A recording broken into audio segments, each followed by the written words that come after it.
Confirmation of the agenda. Do I have a mover? Deputy Reeve Campbell. Councillor Syke. All in favor? Carried. Disclosure of pecuniary interest, if any. None noted. Moving to the consent agenda.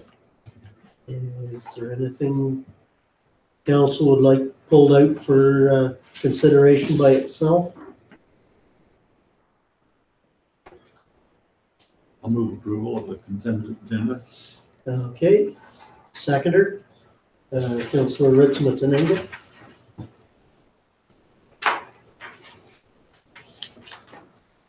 All in favor of the consent agenda? Carried. Okay. The public meeting 5.1. Sandra Weaver, Director of Planning, Huron County, and Bruce Potter, BM Ross, discussing Hutton Heights property. Floor, please. Thank you.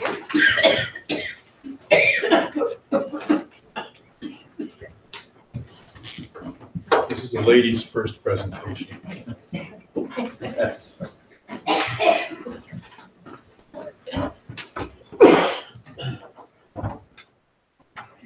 Thank you, Reeve Vincent, and good evening, everyone. It's nice to see all of you. It's been a little while since I've been in front of your council. So Bruce and I are here tonight at the request of North Huron staff and council to talk to you about the area at Hutton Heights. So I can figure out how to switch the slides here. We have a few slides. Is this not the remote? No. Okay, just use this. Yep. Okay, yep. Okay, so the purpose of our presentation is really to provide council with some history and information to start you thinking and to start the discussions about the future goals for the Hutton Heights settlement area and the lands owned out there by North Huron. Also to discuss some of the planning considerations or challenges with that. Bruce is here as well to outline some of the servicing and review some of the previous work that BM Ross had done on servicing out in this area. And really just to have a general discussion with council about future options for development in the area. So I'm just going to start with talking to council about the history of the area, because I think it's been probably some time since we've discussed the Hutton Heights settlement area. So the area to the south of Lloyd Street is the property that was purchased by the township, I believe, back in July of 2007.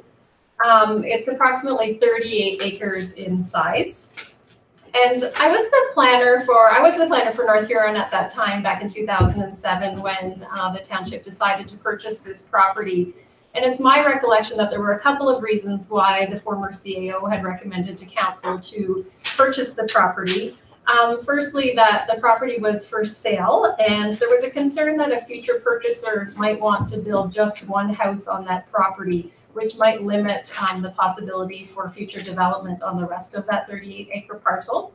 And secondly, he felt that if there was ever a need for whatever reason for the existing Hutton Heights development out there along the highway to connect to full municipal services, that it may not be affordable if there wasn't additional future development to share in those costs.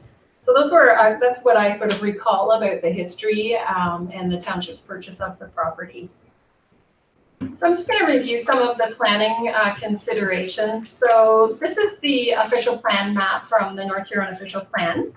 So these lands at Hutton Heights were historically designated urban in the East Wawanosh secondary plan, and then that was carried forward into the new North Huron official plan upon amalgamation.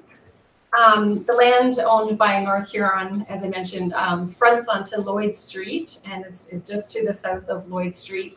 To the west, so to the left side of the property is on the screen is the sewage treatment plant.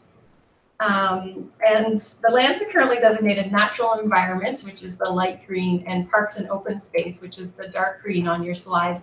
And this area, you can see a sort of straight down strip of those lands across to Hutton Heights. This area is the required 200-meter buffer from the sewage treatment plant, to any future residential development. So it was thought that maybe there might be an opportunity for a park or some walking trails or things in that area. That's sort of the buffer area. And then the yellow on the map are the lands that are designated residential. That sort of tan or brown color is a community facility designation where there's a church. So the official plan also includes the policy that Hutton Heights be developed on full municipal services due to its proximity to Wingham and its location next to the sewage treatment plant. So the next slide shows the zoning on the property, and it basically corresponds to the official plan designation. So the property is zoned natural environment, parks and open space.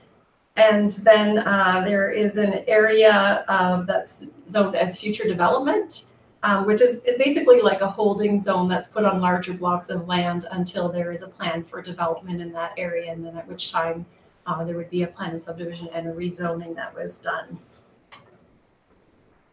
So just taking a look again at sort of the full area of Hutton Heights, I just wanted to give council an idea of sort of what the areas in the development zone were. So if you look at the property outlined in red, which is owned by the municipality or the township, there's about 21 acres that's within the future residential development area. And then the area outlined in green to the north, that is owned by another private property owner. And the area in the future development zone is approximately 10 acres. And then if you look to the east of the property owned by the township, there's an area there outlined in a purple color that's also owned by a different private property owner. And there's about 5 acres there in the future development zone.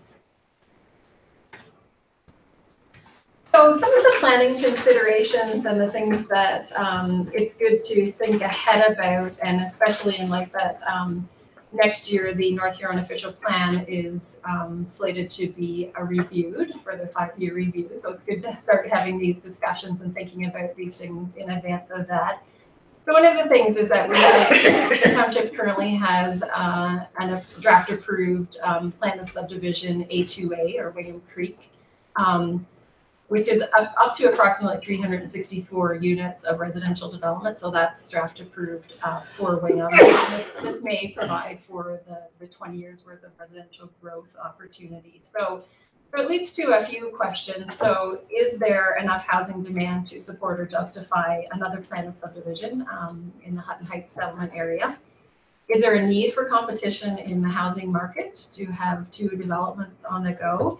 And another question for consideration is there a need for different types of housing or different forms of housing? And, you know, sort of what we're seeing across the county is the need for sort of multiple attached type units or more affordable housing units. So I'll turn it over to Bruce now to talk about servicing. Yes. So 10 years ago in 2008, staff from BM Ross brought a report to council about potential servicing, both external and internal. And tonight we just want to review some of those things, and we've updated the external servicing costs. We really want to start a discussion, or give you the opportunity to start a discussion as to what you want to do with it in the future. At that time, we looked at different servicing scenarios. We looked at different lot layouts potentially on these properties. I'll show you a couple of them. And we had discussions with adjacent property owners regarding joint development proposals. So on the municipal property, we looked at half a dozen different lot layouts, and none of them are perfect. And in today's market, you might look at something quite a bit different. It might be more dense. An awful lot of the development we're seeing in Huron County and the areas around here, partly because of affordability or townhouse or duplex type development, and they're selling quickly, and this may or may not be something would be suitable for a large percentage of that development mixed in with some single family. But that's something that whoever might be the developer in the end would really have to decide in looking at the marketability of the site. We also at that time looked at how the land to the north could be developed. And there's some setbacks from the river, and Sandra already mentioned the setbacks from the sewage treatment plant. So you can see we had a few different layouts there for a dead-end road with a cul-de-sac and different numbers of lots. I don't think any of them was necessarily the right answer or the wrong answer at that time. And again, it might be different today. So if you look at this map, and because it's an air photo, you can see that we've superimposed one of those options on the property. And you can see that the property along here, which I understand owned by Mr. Belden, previously had a plan of subdivision, I understand, on it, and that has lapsed. But this would be complementary to potential development there. And from a servicing perspective, we were asked to look at that site as well as the site to the north in the work that we did. So you really have an opportunity here. You could do nothing. You could wait and see what happens with the A2A development. You could defer this and discuss it another day, and I would suggest to you that's not a bad decision to make. You could sell, and you could sell this as is with no land use stipulation. And I think that would be a shame, because aside from the A2A property, there are not residential opportunities in the Wingham area. It's your decision. You could sell with a buyback clause if the land's not moved to residential within a certain period of time. And that's certainly not an uncommon thing municipalities do with industrial and other lands, to provide an incentive to developers to proceed. Next thing you could consider is improving the value of the property. You could look at obtaining planning approvals. You could create and install the external services.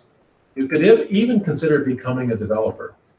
And let me tell you, if you're a developer, it's very hard work, and I'm not sure I would recommend that you go that route, but that's up to you.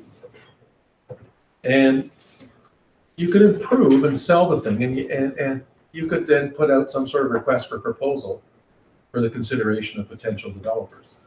I'm not suggesting that any of these options be considered tonight. I think I just want to open the envelope and let you take a look at it. But I think that there's several options you could have with this property. And it may be that the future of the A2A site is something that really determines when you make some decisions here. So I just want to review some of the development process very quickly. If a developer is going to consider making an application for a draft plan of subdivision, there's certain planning reports and conceptual engineering that needs to be done to begin the process to make that application. And there's an investment made. There's official plan amendment, perhaps. Certainly there's a rezoning, the residential designated lands or zone for future development, I think. Future. Yes. You make application for draft plan approval, and a lot of agencies get to comment on your work, and then you need to clear those conditions, register the plan, do your final engineering. And there's two stages of services. There's the external stuff, which we're going to talk about very briefly in a minute, and then the internal installation of roads services. That would be water, sewer. Are we okay here? Yeah, I was just trying to figure out how to silence that. Sorry. And although this is a list of 8 or 10 bullets, this is a process that takes at a minimum 1.5 to 2 years to get into the work. So you have to be thinking that that's the kind of thing that is normally, it would take that kind of time, often takes more, depending on the nature of the developer and the development. Next slide. So servicing options. So the sites, and I say sites because it's not just your property I'm talking about, could be serviced in a few different ways. The provincial policy statement, which we all love reading, has a hierarchy of servicing. And it states, and your official plan states, that communal servicing must be considered first. So that means water would be extended from Wingham, and a local pumping station would be built to pump sewage to the sewage treatment facility. And that local pumping station is really the most efficient way to do it. And we looked very quickly today, and I'll talk about it in a minute when we get to the cost estimates. Extending water from Wingham would be much cheaper in all likelihood than developing a well and putting a pump house in just for that area. And Sean would tell you that he doesn't want the operating costs of another well and pump house. And in the long run, I suspect it would be infinitely more expensive than extending a water main. So the next thing is local communal services, and that's exactly what I just spoke of. A local pumping station and a local well, and I don't think it's a great idea. And then private servicing, individual wells, individual septic tanks.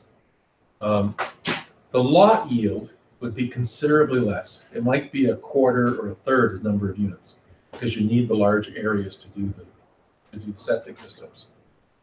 And that causes problems now and in the future. First of all, any opportunity for higher densities and affordability are lost. They're gone. And the other thing is, if sometime in the future there's a need to put communal services in, the distance between these units, the spacing, is such that it becomes extremely expensive to service them. And you're dividing the cost of that amongst a much lower number of properties. And we've looked in different municipalities where we've looked at extending services, water and sewer, because of many reasons, often because the existing septic systems don't work because of the nature of the soil. And you start seeing where you have large lots, it gets horrendously expensive. So I think private servicing should be kept on the bottom of the priority list, and you should think that way. The next slide, please. It's just another layout of the same thing. As you can see, you know, this option has a number of smaller lots, but you may have wind up with more. So what we did do, the next slide, is we updated these costs from where they were 10 years ago. I didn't bring my old one. I can't remember now what the number was. So this is external cost. So this is the cost to bring a trunk water main from Wingham at around $795,000. It's not designed. That's not precise. You have to do some more work. And the cost of building a sewage pumping station and pumping that sewage to the sewage treatment facility. So if there are 185 units, and I'm going to tell you why that number's red in a second, that might be something just short of $10,000 per unit, per lot. That's not horrendously expensive compared to what I see in other places. It's also not cheap. Yes, Neil? Would that be a 6-inch water line? I believe it was 8 and it might be 10. I think it was 8. Okay. Okay. I'd have to look at my notes. Thank you. We put in the number 185 units. We think that there's about 35 units of existing development there that might potentially benefit from this, and something in the order of 150 units on the drawing I showed you just before this slide. But the density might be higher than that, and that's could be determined by what the developers decide they want to go. So I don't think you should pay a lot of attention to whether the 185 should be 160 or 200, but I wanted to just highlight that to you, that really we're not there yet in terms of knowing how many units there are. Yes, James. Go back to that picture. Back to the picture. Yeah. Where those lots are marked out now, the rest of that land to the west.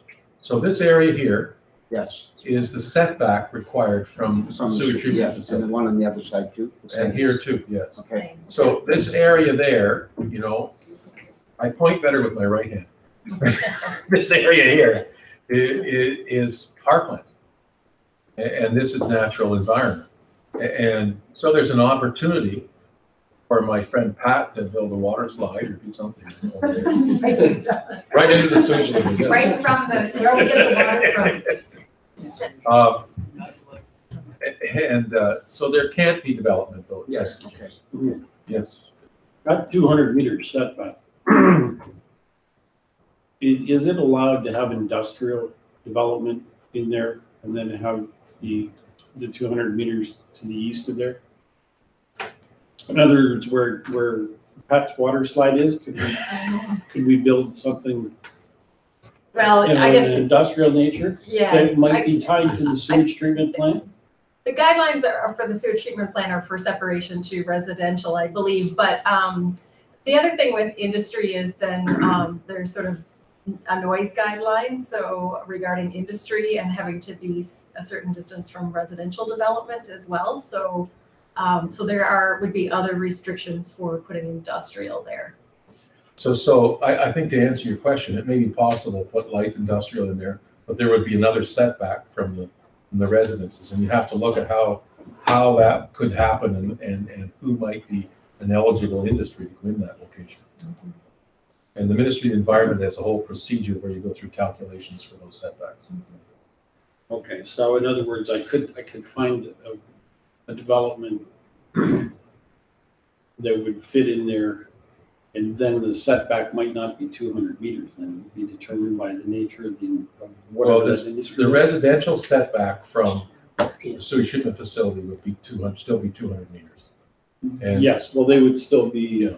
And I think Sandra would have to research whether there's a required setback for industrial. I'm not, that's a planning thing that I'm not aware of. Yeah, I don't know off the top of my head. I mean, that your zoning bylaw talks about the setback for residential development, but I'd have to double check the ministry guidelines to see if there's anything about industry with, with people working there, being that work environment. So I can check that for you. okay. Possible, like there isn't contracts out for it, but possible solar park. Sure. Mhm. That might be a possibility.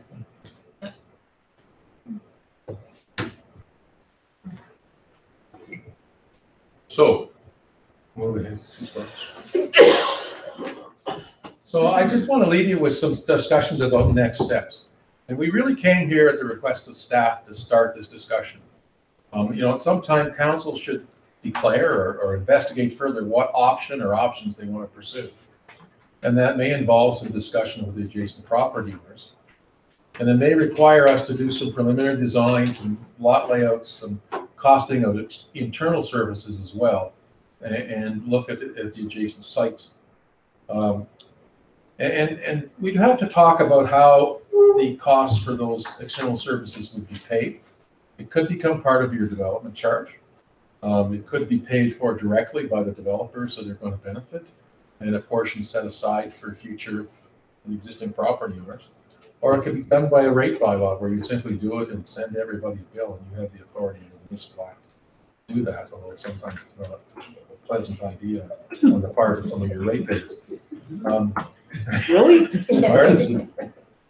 I'm sure if you look in my back, there's places where the arrows were taken out from other municipalities. So we think there's probably some arrangement that you could come to services, and we think it's reasonable.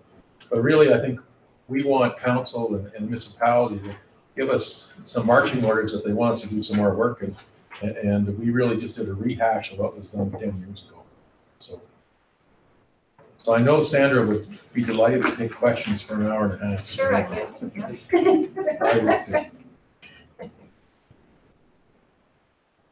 too. So that basically, what you've updated the figures was using that number of 185 We look at lots to servicing put something the in basic service in.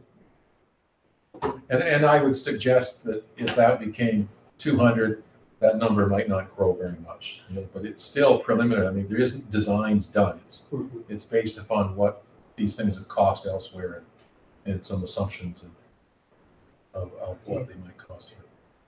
Well, I know that there's wishes of neighboring property owners to get something done, and that maybe it's us as a council getting some information may give some information to take to the neighboring properties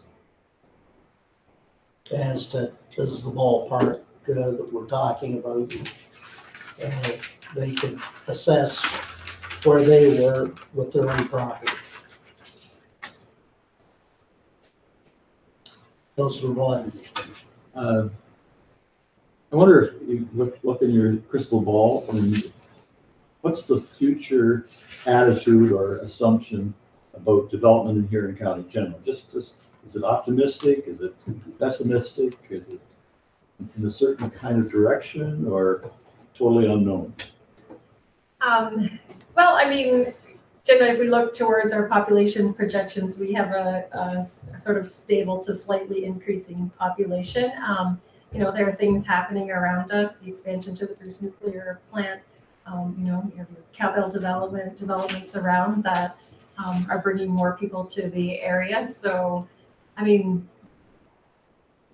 we could do some more research about, you know, sort of the number of building permits per year, that kind of thing. But, you know, there's a demand. I also think that, you know, Wingham, aside from the HUA development, is sort of, there aren't a lot of lots left in the community. So the opening up of new lots would be a good opportunity for Wingham. But that's sort of one of the unknowns is, you know, what's going to happen with the Wingham Creek subdivision.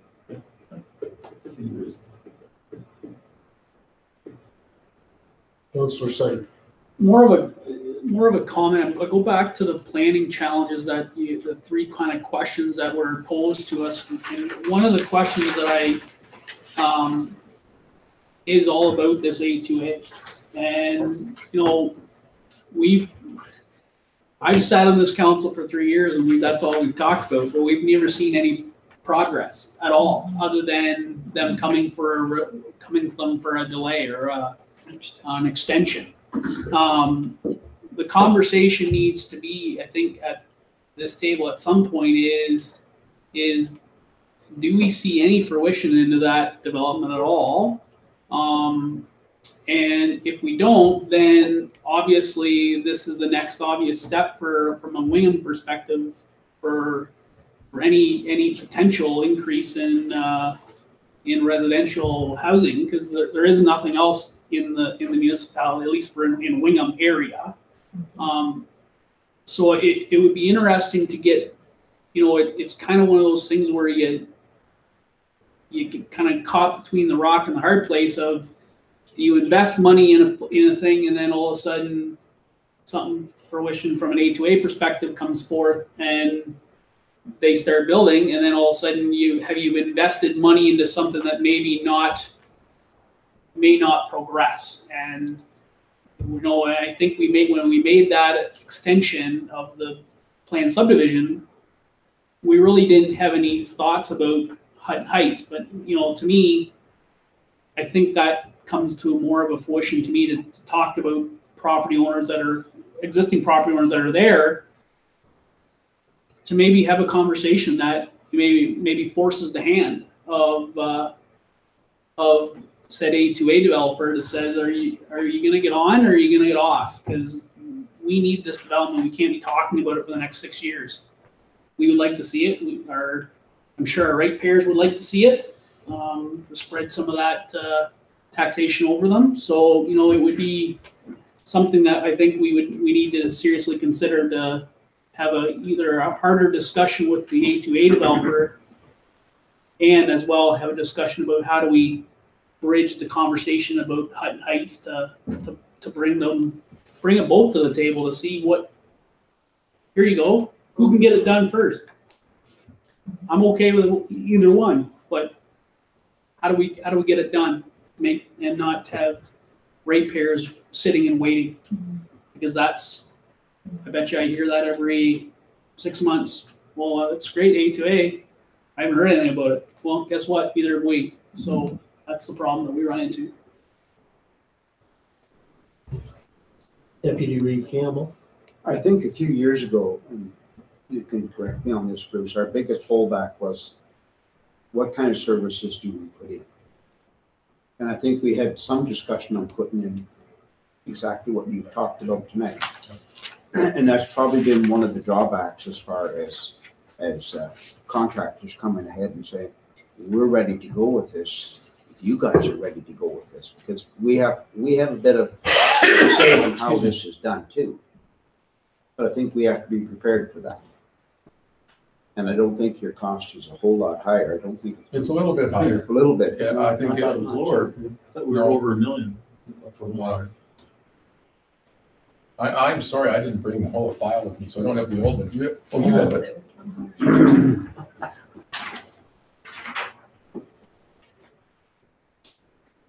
It was 1.47, so this is 300,000 more.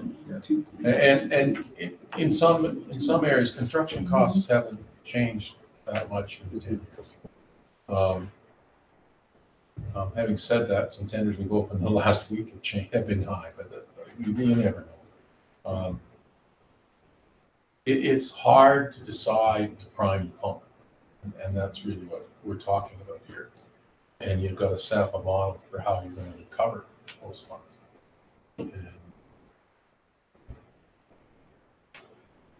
But going back to the comment about A2A, all I can say is I've heard them say they want to go ahead, but I've seen no evidence that anything's happening. They sat there and said that. That's all I can say.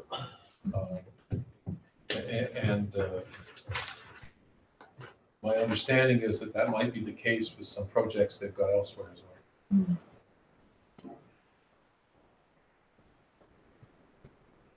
Well, maybe just add to that as far as we're going to send a letter. So they have about I think a little more than a year left. Yeah, the draft approval extension was for a 2-year extension, which I think close to a year of that is up now. So, yeah.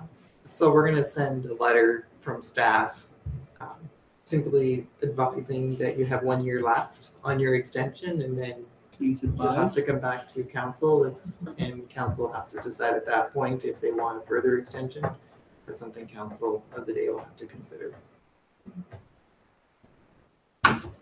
Councillor Knott. So could you flip back to that map, just the overlay of the property? So just thinking here, our costs or potential costs for A2A, we had some costs involved as far as sewer and water. There's a bunch of downstream sewer. The trunk line more or less follows the river. There's a whole bunch of it needs to be replaced,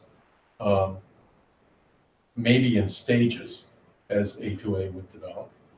And that project is part of your development charges bylaw. And so the cost of those would get assessed back to the builders when they ask for building permit. And yeah, that's the problem. We have to do it and then charge it back. We don't get it back till we get building permit. So if we carry on with them the way they're going, we'll end up holding the bag that we're building. That was about $2 million as well, wasn't it? It was, I believe it was in that range. I don't have that one. So here, I was just going to say, so here actually what we're looking at is something that wouldn't require that $2 million expenditure if we were to proceed with it in lockstep with the developer. We could actually recover these costs right away. And we don't have to worry about the sewer upgrades on the other side of the river. It's a pretty straightforward project. It's just a question of finding a developer that's willing to step in and really work hand in hand. Yeah. Just another thing.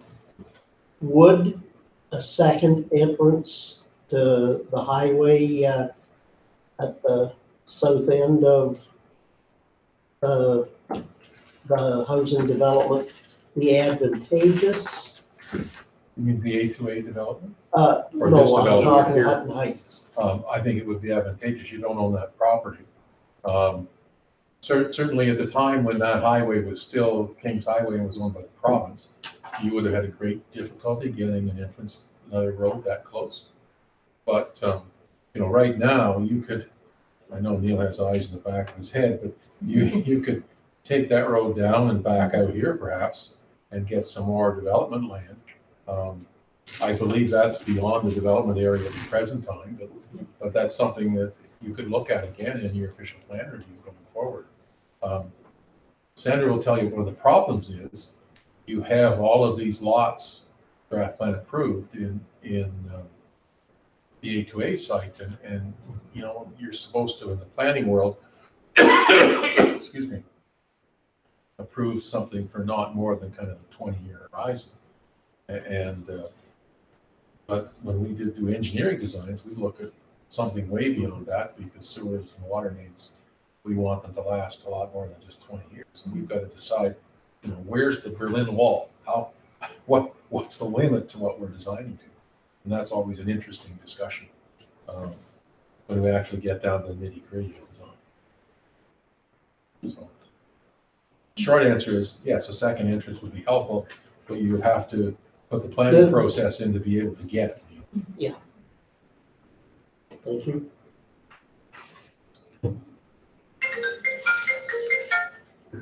I wish I was that popular. It's my kids. They're hungry. Yeah. Mine have all moved out. Okay. More questions or comments from council?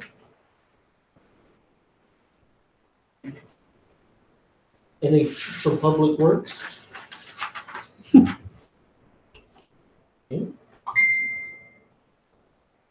Well, I think that's been a good refresher for council, and I think it's something that can be taken to adjoining landowners that may want to do something, and that hopefully it can be done in conjunction with what the township might want to do. So if there's nothing further, thank you very much for the Thanks for presentation. having us, and we're here to help you out in any way we can. Thank you. Yeah. If you think of any other questions or want to discuss further, we'd be happy to. You know where to find us. Yeah. Just phone you during a meeting? Pardon? Just phone you during a meeting? Yes. Okay, thanks everyone. Good night. Okay, thank you. Yeah, thanks for coming.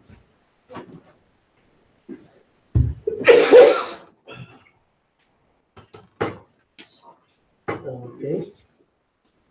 Moving to 6.1.1, and that is on cemetery fee structure review. Richard, do you want to? Thank you, Vincent. So the first report that I have for you here tonight was co-authored with John, and we put together this report to review some of the fees related to cemetery operations. Fees have been something the council has been reviewing a lot of over the past few months, and so cemeteries were one area that we wanted to look at. And through the review, there was we discovered that many of the fees were already in line with our neighbors. There was a few that were a little bit on the low side, so that's primarily what we're suggesting the council consider changing. The ones that were particularly low were to do with disinterment and with the winter storage rates. So there is a draft revised pricing schedule there that I've noted the changes to the various rates and the changes to some of the other items in the bylaw itself. And so the motion is that the Council of the Township of North Huron hereby receive the April 3rd, 2018 report of the Clerk/Manager of IT and Director of Public Works regarding cemetery fees structure review for information purposes, and further the Council approves the proposed revisions to the cemetery fee structure, and further that Council approves an exception to section 19.1 of the procedural bylaw to allow bylaw number 30, 2018 to be passed at the April 3rd Council meeting. The reason for the exception to section 19.1 is because cemetery operations will start for the spring April 15th. So, and then the fees will have to be approved by the ministry as well. So there we'll have to kind of get those in place before things get rolling in the cemetery. So unless Sean has any input in there, that's the cemetery fee structure review in a nutshell. Councillor Syed? So the way I read this though is the fees that are currently in place, the way I read this is that these fees adjustments wouldn't take place until January 1st of 2019. No, so the fees, the updated fees would take effect as soon as they're approved by the ministry. That part is just the statement indicating that that the fees will be increased going forward by CPI as of January 1st, and then every year subsequent after that. Okay, so the fact that it says fees will be increased January 1st, 2019, they're just basically, that comment is really saying it will be increased by CPI. Yes.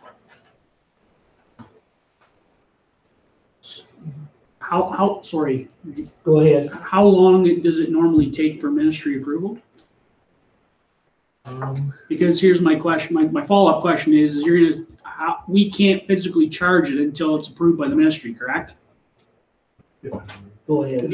That's correct, and quite honestly, we're okay with that. You'll see that most of the prices have been left untouched, particularly dealing with kind of the business or the sales that would be expected to be going on right now.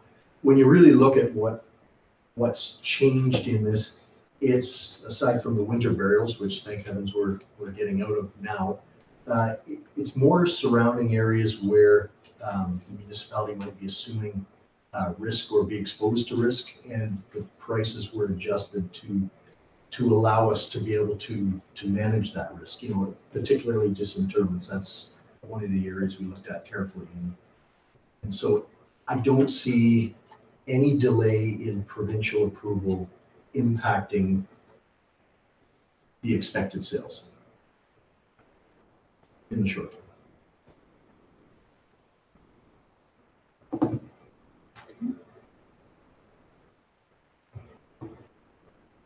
Deputy Reeve Campbell? I'll make a motion to approve. Councillor Wadden seconding. Any further discussion? All in favor of the motion? Carried. Okay. 6.1.2, the council remuneration bylaw review. Richard, you want to? Sure. This one a bit of an explanation as well. So at the February 8th budget meeting, there was a motion passed by council directing staff to prepare a comparison and review of the council honorarium and per diem rates and that sort of thing.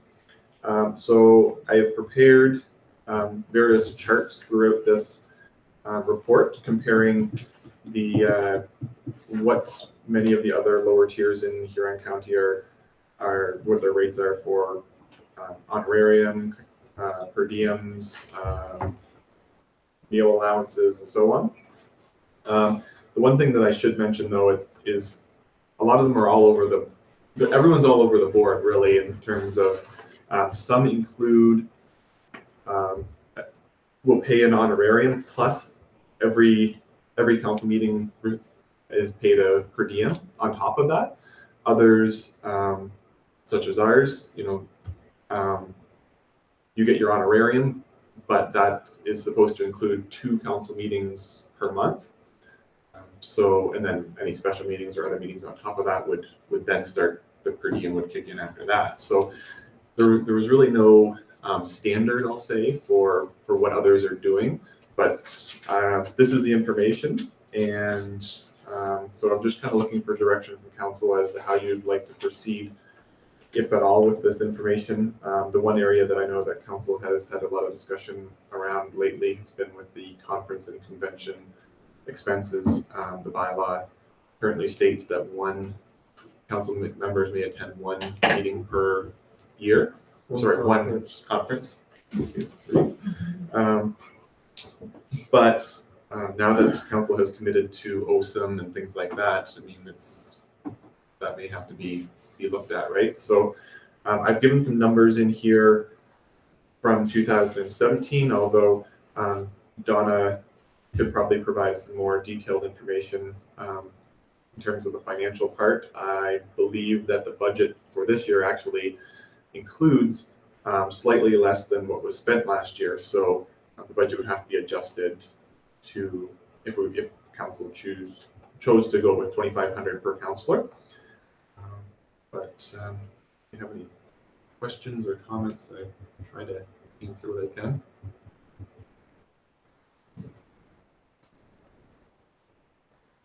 Councillor Slate. So the conference is, the comparison is that the rest of it appears that the rest have, if they have a dollar figure, it's not how many they can go to as many conferences as they want, as long as it's under the $2,500. Is that the way I'm understanding that? That's right. Most of them don't specify. The only other one I believe is Morris Turnberry that has this, that actually specifies one conference per year. But they have a dollar amount as well. They have a dollar amount as well, yes. Yeah.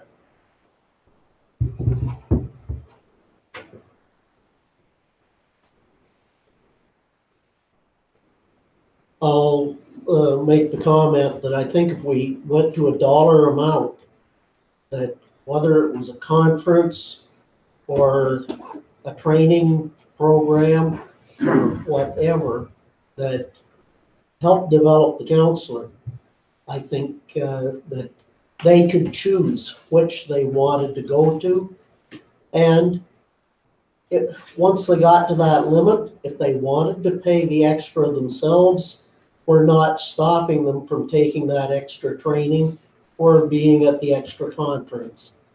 That I think it's a little limiting having it one conference, that I think go to a dollar amount and let them choose which training or conferences they want to go to.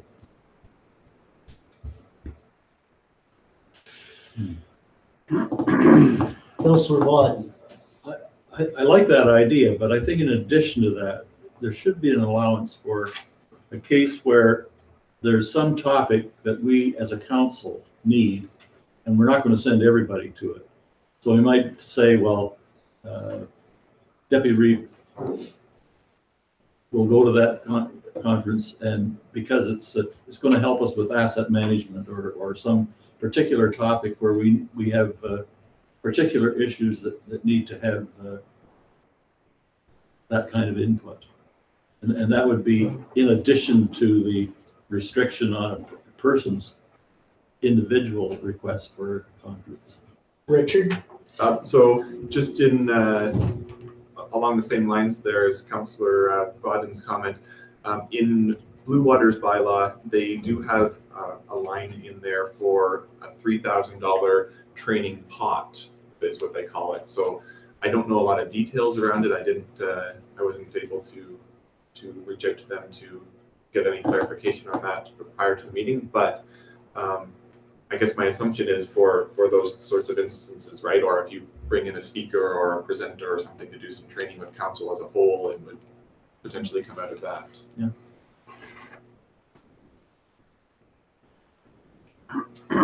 Do you have comments, Donna? Sure. I would just say that though for our 2018 draft budget, we only have $15,000 in there at this time, which wouldn't even be $2,500 per counselor to attend. Now, having said that, I think that the big conferences are over, and I'm not sure everyone was going to attend a conference in 2018. So I would think though, when the new council comes in 2000 for our next budget, for sure, you would want to have the minimum amount of in the budget of $17,500 if you choose to go with $2,500 times the 7 members of council. And then depending if you wanted to add a training pot in on top of that, you'd be looking at more like a budget of $20,500 instead of like the $15,000 that we have for this year. So I'm thinking if you amended it this year for the $2,500, since not everyone is going, you can probably still stay within the $15,000 budget, but you would want to change that up if you choose that option for our next round of budget in the new year. My understanding is we're separating the per diems out of that. Yeah, and that doesn't include the per diem, like to Uh, go to. the yeah. per diems Right. would go into salary Correct. line item. Correct. And if it's 15,000, 2,000 instead of 2,500, and a pot of 1,000 for a training thing, if it was to come up. Go ahead. I was just gonna say, but it, for last year, to go to AMO, for example, without the per diem, was about $2,200 in expenses without the per diem. So then you'd already, I'm just saying, you'd already be over that, not counting, we are taking the day pay out of honorarium, a different line in that same budget, just for information.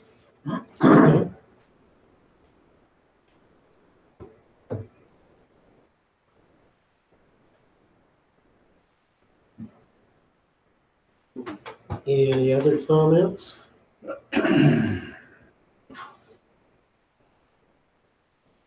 Deputy Reeve. I still think putting a dollar figure on it is the fairest way to do it.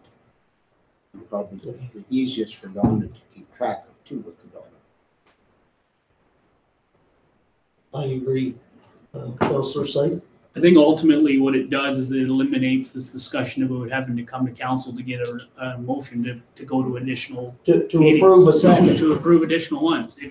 If you want to go to 7,500 conferences, have at her. You're getting $2,000 and that's all you're getting, or 1,500 or whatever it is, and the rest of it's on your own dime. Like at the end of the day, if that's all that matters, I'm fine with that too. But I think based on what the discussion is, I think we have to understand what our budget is today, the way it is drafted today, and if we're going to change that, then we can do that. But I think we have to understand that's the change that would have to be made based on the $2,200 that even AMO is at already. So I think the $2,000 isn't enough, and then I think the fact is if it's $2,500, it's $2,500. We haven't approved the budget yet, so it can be adjusted for that. In my mind, you just take it from somewhere else, and to adjust the $2,500. Adjust the council budget, that line item, $2,500, and take it from somewhere else. Somewhere else, we've got to be cutting to, should be not adding any more budget time, in my mind. And not every councillor would use that full allotment either. Correct. Councillor Knott. So everybody would be in agreement then. So what we should do is make it a $2,500 figure, right? And then if you do that, 17.5, throw $2,500 into your training pot, which you're probably going to use up. That would be 20,000. What are we at now? 15? We're at 15. 15? But we know that that would be a budget overall that we probably will not use up, except for the training portion. But at least it would be there. $2,500 and a $1,500 or $2,500 training pot. That would be, I think, a little more acceptable. I think that would fit in as being fair for having conventions, seeing as the other parts of the council remuneration have not changed in the last 12 years. Councillor Syed? The one thing about this training pot though is that it's a line item that I have this feeling that this line item is going to sit in the budget, and it's going to sit there, and it's going to sit there, and it's going to sit there and never be used, because for who is directing of whether it gets used in that scenario or under the conference stuff. That's the part I'm struggling with, because I don't see, if the majority of the training conference budget's not being used today, in essence, when do we use this extra $2,500? And that's the part that I'm struggling with. And if it does get used, or if it doesn't get used, where's it go? put into the reserves like everything else. But I just don't, I don't see the $2,500 pot being necessary at this point. I don't, unless somebody can tell me who's going to direct that, a counselor or staff or something, that money is going to be allocated to this person to do this. I don't see that. It would be a council vote if there isn't a direction that somebody else can allocate it. But in saying that, when does when does that come to the table? Like, I'm thinking that it just is another pot of money that's sitting there that will never be used unless somebody knows it's being used. Richard. So one thing that comes to mind where you might want to use the training pot is for, say, if we had someone like Fred Dean come in and do like a council orientation, and you could pay for it out of that. It would be something that would benefit council as a whole. Which is something you do have coming up, or will have coming up this year after the election. So that's where you pick. Or something is, pardon me, sorry. Go ahead. Something specifically related to bringing in someone to give us a briefing on asset management, and use that as something for the council as a whole to give training, as opposed to individuals, unless there's some specific thing. That would be my thoughts on that. Listen, I'm okay with it, other than the fact that if somebody's going to give the direction to utilize them, I just don't want it sitting there. We're already trying to figure out how to cut money. Now we're adding. So if it's going to sit there, we need to figure out how we're going to utilize it. And you can't just sit there. So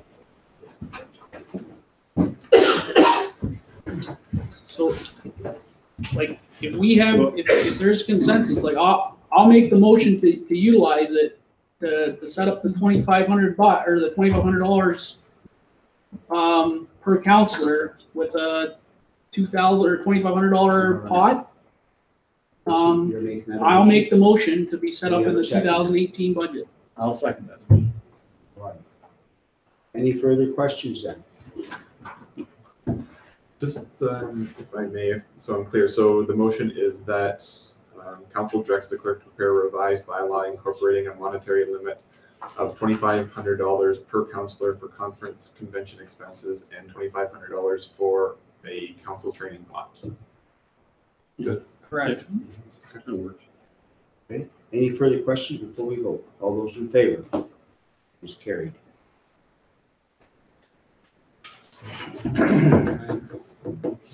Yes. So just one more on this report. The information regarding the other, like the per diem items and things like that. Does council have any thoughts on those, or just it's something that you'll consider and discuss at a future meeting? I'm going to put forward that we leave that to the next council and we just leave them as they are. Although some of them are low in comparison to other municipalities, quite frankly, I find that some of the municipalities are rather ridiculous, but that's just my opinion.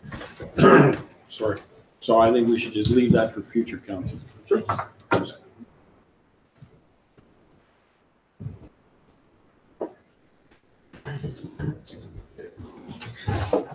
Councillor Bodden. I have another thought on that. It seems to me it would be better if this council were to make a decision to increase those rates applicable in the next council session, rather than have the new council make the decision to raise their own pay rates. I think if we make a good decision in terms of what we should have in order to be competitive and fair to the next council, we should make that decision. Councillor Knott. I don't think we're here to be competitive unless you want to move to Morris Turnbury so you can get 190 instead of $100 a day. I mean, that's not the point. I think, fiscally, I don't have any issue with it. Yes, we don't get paid what other councillors do in other municipalities, but that really doesn't bother me.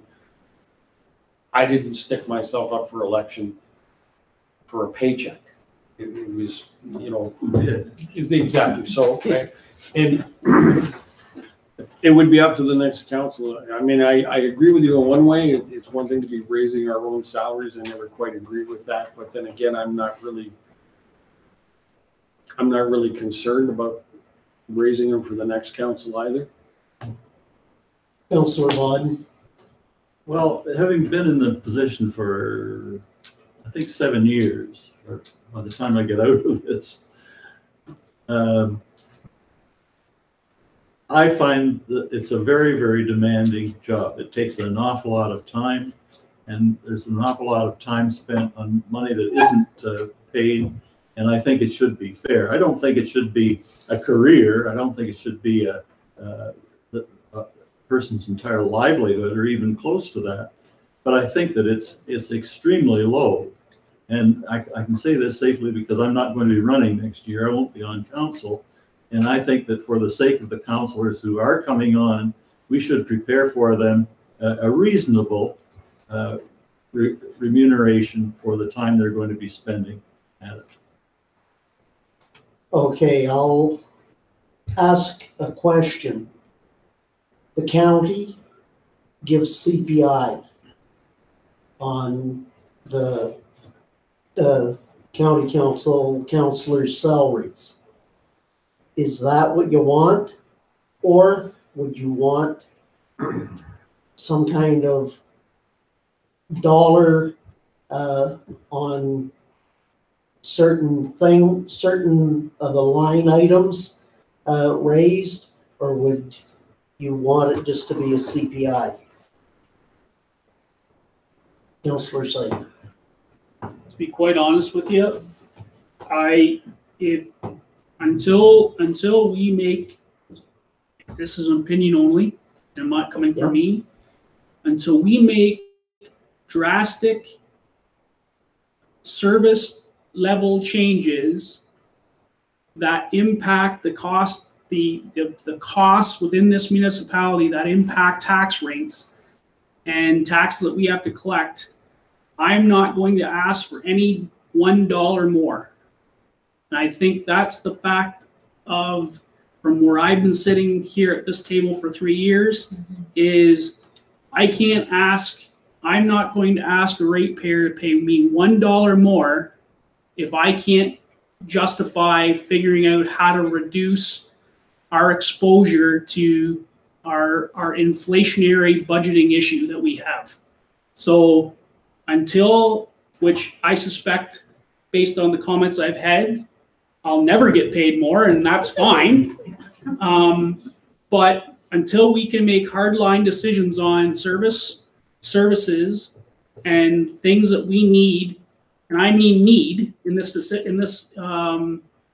municipality, I don't think council should determine 1 cent more for what they're being paid. And until that is, I'm not going to be accepting anything more than that conferencing, because I think that's, from a training perspective, I think that's necessary.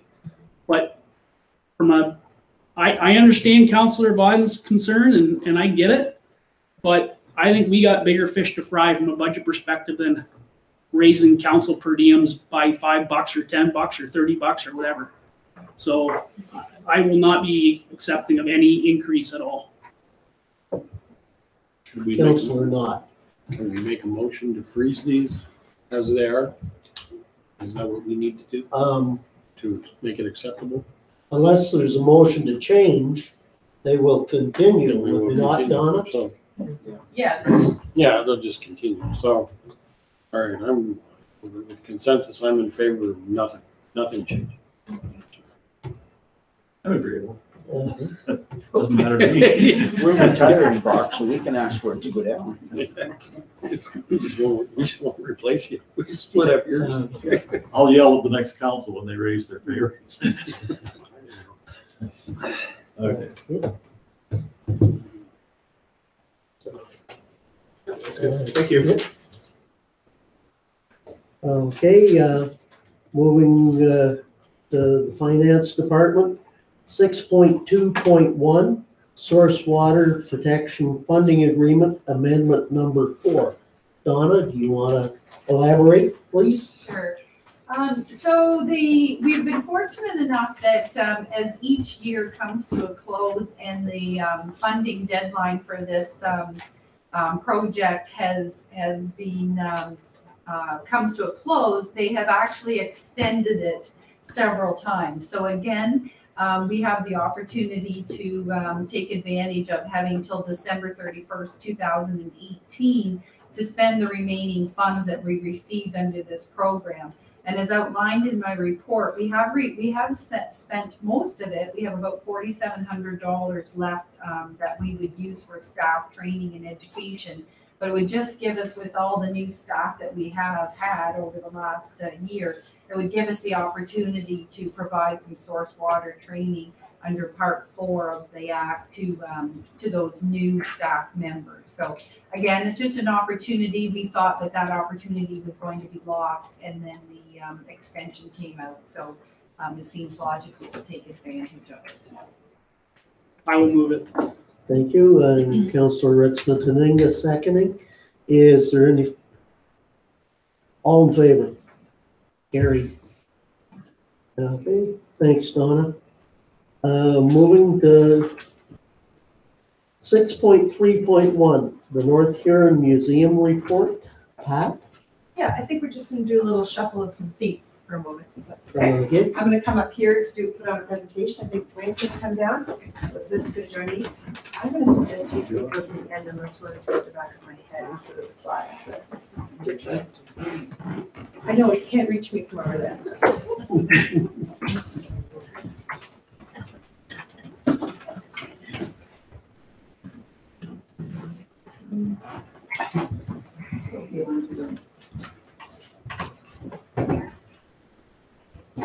Do we have the pointer? Did Bruce take it away though? I don't know if he had his own. He had his own He had pointer. his own van of pointers. Yeah.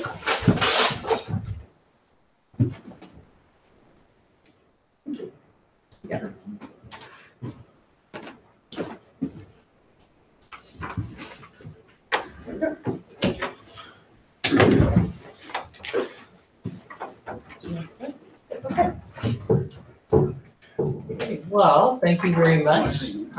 So at the budget meeting held on February the 8th, council directed staff to discontinue the museum programming and close the building for 2018, and council also requested the staff reevaluate the museum programming and building use prior to the end of this year and to report back to council. So what is here before you is the report back to council. Pat has done a lot of work on this report in terms of putting it together, the report and the presentation, with input from myself and from Elizabeth from Huron County. So I'll introduce her a little bit later. So the purpose, this is going to be likely one of a series of reports that council will be asked to consider. And the reason for that is that as council makes decisions, staff will bring forward more detailed information for council's further consideration. So the purpose of tonight's presentation is to provide an overview of the decisions that council is being asked to consider. As you'll see on a later slide, one of the first decisions is whether council is going to invest $3.8 million in the building. So to give you an example in terms of decisions, if the answer to that question is no, then the future of the building needs to be determined. But in addition to that, council would also need to consider other aspects, being things around museum programming, the artifacts, and the archives. So I'm going to turn it over to Pat now, who will take us through the presentation. Okay. What's the next slide? So there are 4 components for discussion and decision, and we're going to talk about each one of them: the building, the museum programming, artifacts, and archives, the Barn Dance Museum, and the Alice Munro Artifacts and Garden. So this report presentation provides information on each component, and going forward, each component can be addressed individually or collectively. The first decision for council is the building, and whether to renovate at a cost of $3.8 million or not to renovate. If we don't renovate, it means closing the building and looking at declaring it as surplus or other options to remove the asset from the township or to look at repurposing the building. It is not suitable building to continue museum operations. And once this decision is made, then council can look at other components, such as the programming and so on. So this chart, staff have prepared a flow chart for council's decision-making to help lay out options and pathways for the required decisions. The first decision at the top is what to do with the building, whether to renovate, so I'm going to use my pointer here, whether to renovate at the cost of 3.8 million, or to close the building and declare it surplus or other, and consider options to remove it as an asset of the township's ownership. If no renovation is selected, then closing the building, the next decision after you decide whether to renovate or not is to decide I've lost my spot already. Okay, the next decision is what happens with the program. Depending on what is decided with the building, will council take two paths. So if we renovate, you have to make a decision about the programming, and to close the building, make a decision about the programs. Renovating would allow for the programs to remain as status quo or look at expanding the programs. There's also a cost to move and store the artifacts during the renovation. In either choice, there is also a need to improve the storage of artifacts. We're going to talk about that. So you have museum program status quo or expand. If you close the building, then the program would either be discontinued over here or moved to a new location. If moved to a new location, then the program could be expanded, remain similar size, status quo, or be downsized. There's no municipal location available presently to move the program. If council decides to discontinue the program, the decisions regarding the artifacts and archives would have to be made over here.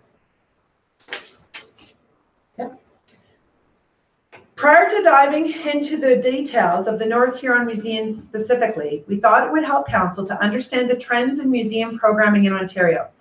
Elizabeth French Gibson, to my right, is the senior curator at the Huron County Museum and Historic Gale, and has agreed to provide council with a brief presentation, sharing some information on how do we get where we would want to go with programming. The purpose of this portion of the presentation is to give council context on what it would require to operate a successful museum program, how to make it an economic driver in North Huron, and to consider what would be needed to be ramped up in North Huron to get us to the level of programming that would be impactful. The North Huron Museum is a static display of artifacts. It is not a museum program that draws enough tourism to make an economic impact in our community. This is a significant point for council to consider. Not only are there expenses to consider on the building and facility side, there are costs to be considered on the programming side. So I'm going to ask Elizabeth to take on her part of the presentation. Thanks very much for bringing me in. As Pat said, we're not here to tell you what to do. We're not here to tell you that we'll take your stuff. We're not here to give you your formal solution. But when Pat first called me to tell me that you were thinking of what you were going to do with the North Huron Museum, I started to ask her a lot of questions. And some of them were things that she may not have considered before. Some of it was just general terminology that's big in the museum world. And so when she came back to me after she worked on her report, and we've met a few more times, we thought it might be a good idea just to give you an idea of where the museum world is going. So it's not necessarily the North Huron Museum. It's not necessarily the Huron County Museum. This is what museums are looking like as you move forward. So it's something else you can take into consideration as you go forward. Just to start off with, the Huron County Museum has been through not exactly what you're going through, but we did have to take a good hard look at ourselves about 5 years ago. We needed to change as the museum world was changing. And so something that we had to do was to come up with our own strategic plan, a new mission and a new vision statement. I don't know how many of you are familiar with what our old mission statement was, but it was very large and it was all encompassing. The word world was in there. So we were going to do everything for everybody.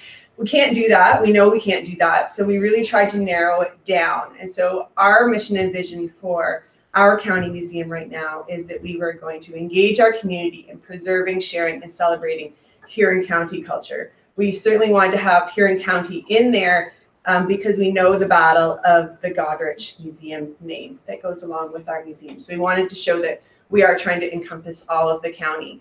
And then we put keywords into our vision like nurturing, inspiring, collaboration, and partnering.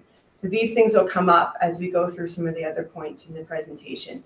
We're coming to the end of our 5-year strategic plan, and we'll be re-looking at ourselves again and trying to revise what we're doing as we go forward. And this goes for the museum and for the jail as well. So we're just going to click through a few different words, and I'll explain kind of what they mean for the museum world as we go forward at this point in time. And this isn't, as I said, particular to Huron County. This is something that through the Ontario Museum Association, I'm working with a number of colleagues on going through these same kinds of things then as well.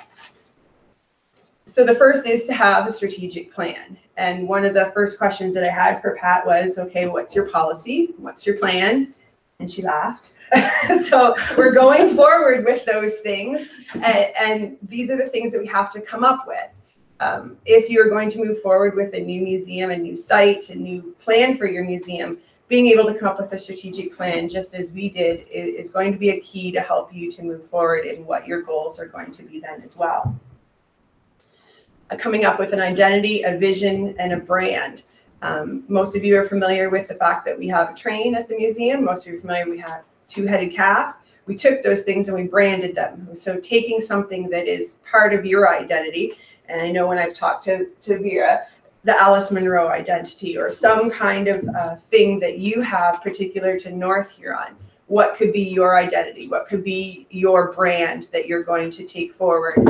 The idea of the community museum is still there, but everybody has to have their own particular reason for being now. There's not a lot of call for an everything is everything museum now.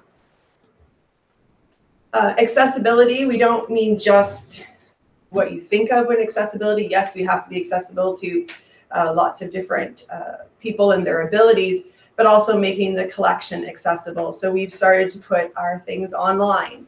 We have a new online system that people can research from. We've taken and worked with the libraries with the digital newspaper project, trying to get it so that people who are not in the community and can't get to the community can still access the collection. So it's not just having people come into the building, but those people who are using what you have in your building then as well. So it doesn't necessarily have to be a static site. We have people from around the world who ask for things that are in our collection, so making those accessible to them then as well. One of the major things that we had to do was come up with different partnerships and become part of our community. And the idea of the community hub, we're no longer just the museum. We're the place that we hope people feel comfortable with. The idea of different partnerships that people can come up with, and all museums are trying to be creative in the partnerships that they have. So it's no longer just partners with other partners in the historic community. It's looking outside of our boundaries and trying to figure out who else we can partner with to make it a place that people are comfortable with and a place that people want to come in with. So for instance, the Huron County Museum hosts a makers market. That's not our project. It's a partnership that we have. And we have partnerships with the local youth group. We have partnerships with St. John's Ambulance now. Lots of different reasons why people are coming into the building that might not necessarily just be for the museum. But the hope is that they'll have an appreciation for the museum or walk away from the museum with a bigger appreciation as well. Big thing for museums now is the diversity and inclusion terminology. We all hear it, we all think about it, but actually putting it into place is something that we have to come up with. There is a museum-wide program for Ontario right now that is looking specifically at inclusion and how can we make our workforce more inclusive, but also how can we make our collections more inclusive. To get people to want to access what we have to portray not just who we have seen in the past, but who we see coming forward in the future as well. So one of the things the museum is doing right now is we're coming up with a diversity lens for ourselves to look at every exhibit that we do. The Ontario Museum Association has the inclusion program that they have brought forward, and we're going across an Ontario-wide survey of museums to determine how we can make inclusion a better part of our mandates and our policies as well. And cooperation and coordination with your own staff, with your own departments, as well as with people in the community, with councils, with volunteers, trying to have all groups work actively together. It's something that museums are finding we're not departmentalized any longer. We're very much, everybody helps everybody else within the group to make it a success. And many museums in the larger areas are starting to break down a lot of those siloed barriers. So you no longer go to a museum and find this is the China department and this is the Roman historians and this is the Egyptian historians. Everybody is working together for the collection coordination then as well. And all of those things then bring us to what you can do as we go forward. And participatory is a main one that we have to be. It's no longer static displays. It's no longer the idea that people are going to come through and walk through, take a look at everything and leave. There has to be things for people to do while they're there. There has to be ways that they can feel included in what they see. There has to be ways that they can touch and feel like it's much more of an active learning and an active listening.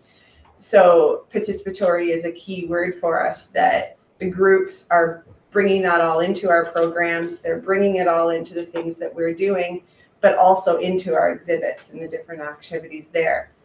And programs is a major part of that, having things going on constantly. We just revamped all of our school programs to bring in different ideas in different groups. But this is, again, more generalized activity for museums as well, is to determine, can we do what we have always done and the new things that people want to see.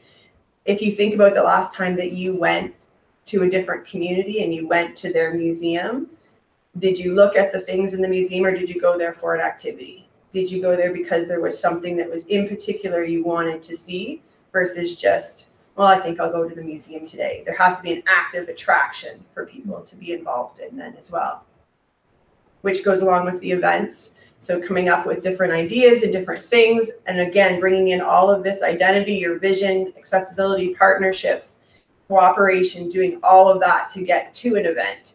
So it's not just what your museum is doing, but what your museum is doing within the community to bring everyone else involved in as well. The idea of storytelling. Nobody can tell your stories better than the people who know your stories and the people within your community. So one of the things we've stopped doing, and many museums have stopped doing, is bringing in the generic traveling exhibit. We know everybody wants to see about Egypt and learn about Egypt, but how does that connect to Huron County? So you'll find a lot of the traveling exhibits that are being produced by different museums are now focused on a bigger picture and the telling of a story that can be augmented by the things of the museum that they go with. So we might bring an exhibit in that tells about women and their historical influence on certain topics, but there will be sections of that exhibit that are purposely left blank so that we can fill in our own histories as well. We can also simply tell our own stories too. So looking at what stories are important to the community and telling those stories to people within the community and who are also coming in, which goes along with the exhibitions and the things that you do. As I said, the traveling exhibitions or temporary exhibitions. Most museums will change their exhibitions every 6 to 8 months so that there is always something new for people to see. Gone are the years of this has always been in this spot and we saw that thing when I was a kid and I'm bringing my family to see that now because it was always there. There are certain things you can't move, and we know you can't move. I can't ever move the two-headed calf and I can't ever move the train. I'll be lynched if those things disappear. So there are certain things that we have to keep going with. but changing the exhibits. So our permanent exhibit galleries change every 5 years. So each gallery will be reviewed every 5 years, and in the 6th year, it will be changed. We just did all of the Neil Gallery. We'll be moving on to the historic Main Street next to make those ideas revamp. But we have 2 galleries that we change every 6 to 8 months. So that there's always a new story to be told, new programs we can do, new events that we can have within those exhibitions as well. And finally, then, is looking at yourself. And this is something that the Ministry of Tourism and Culture has brought forward a lot for us, is evaluations. So there is a community museum operating grant that many museums across Ontario get. We have to meet ministry standards to get it. And the past 2 years, part of that process has been to include evaluation processes. So 1 year it was for exhibits, and the 2nd year it was for programs. The recognition that what you're doing now might not be right in a few years, it might not be right in a few months. So it could be a remedial evaluation, it could be a summative evaluation, lots of different ideas of looking hard at yourself and looking hard at the museums around you and what they are doing then as well. So it's a lot of just words, but they all work together. The pieces on the left all work with the pieces on the right, and the pieces on the right all reflect back to the left as well. Without any of those things, museums currently are finding it hard to move forward. There's a lot of editorial, there's a lot of people writing and discussions, and that particularly on participatory, diversity, inclusion, and cooperation storytelling. And those are some of the main key things that we have people looking at now as well. And then just finally, change is a scary word. So we wrote it right into what we do. When we were bringing this forward, that was one thing that we wanted our staff to always think of and always look at, is that we have to keep changing and we have to keep inspiring. So we wrote it right into our tagline for the museum. But again, that can work with most museums across Ontario. If you're interested in looking further at the museum world, I did include some links and some information there for you to look at. The Ontario Museum Association is a leader right now in diversity and inclusion, and they are excellent ones as well. The Ministry of Tourism, Culture and Sport does have a series of standards that you have to meet. Not everybody receives the Community Museum Operating Grant. It's a very competitive process, and once you're out, you're out. They don't let you back in very easily, so they're pretty stringent standards that you have to follow. But they are all listed online, so you're welcome to take a look at them and have a harder look at what those things are. The Canadian Museum Association as well is looking at a lot of those things. They just had programs on exhibition that they had put out last year. And their most recent conference, again, was a diversity conference, and the idea of programs and visitor input then as well. And the Huron Perth Middlesex group, we do have our own museum network for this area. So it's most museums across Huron Perth and Middlesex get together just twice a year, but we work together throughout the year without the main group to do different things. So if you wanted to look at different museums that would be considered a similar municipality-based museum and not compare yourself to the Huron County Museum, Lucan in Biddulph Township, Strathroy and Strathroy Caradoc, they're part of that museum network, and they would be excellent comparators for what you're trying to do as you move forward then as well. But just a few different options that you have there. Certainly you're more than welcome to give us a call at the Huron County Museum or talk to us at any time as well. We're certainly, part of our mandate is to assist the other museums across Huron County and try to help out as we can.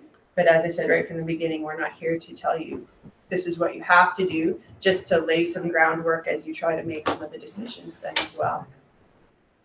I think we're going to hold the questions till the end. Yeah, we're going to hold those till the end. Great. Thank you so much. And I have to thank Elizabeth for her time tonight, as well as through this process. I've had a bit of a sharp learning curve on museum programming since I started this report. So she's been very helpful. So moving on to the North Huron Museum. Council directed staff to have a report prepared on the facility condition assessment The report was performed under the assumption that the building would continue to operate as a museum. The report is included as an attachment to this report. As a public building operated by the municipality, there are accessibility standards that must be met. As a museum, humidity control is essential for the preservation of artifacts.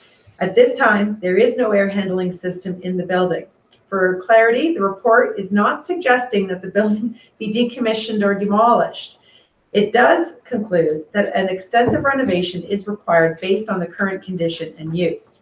So how did we get here? The building was acquired by the town of Wingham 4 to 6 years ago. Without continual investment, buildings generally reach their life expectancy after 40 years. Many components of the building are at their life end.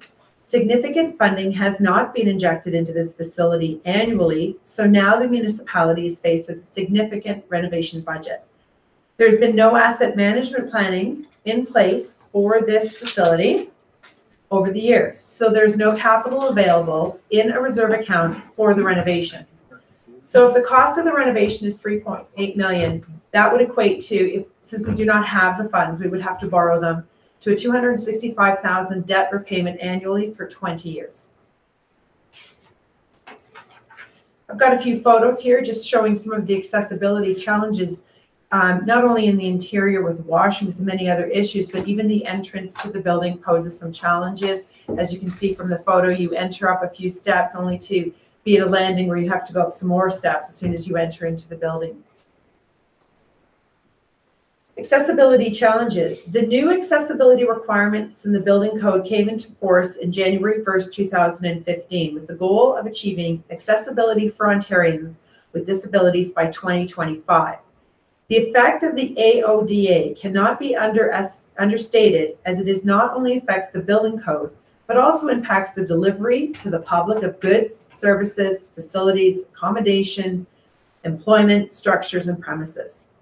The museum building is significantly deficient in meeting the new accessibility requirements. These upgrades are part of the recommended renovation costs.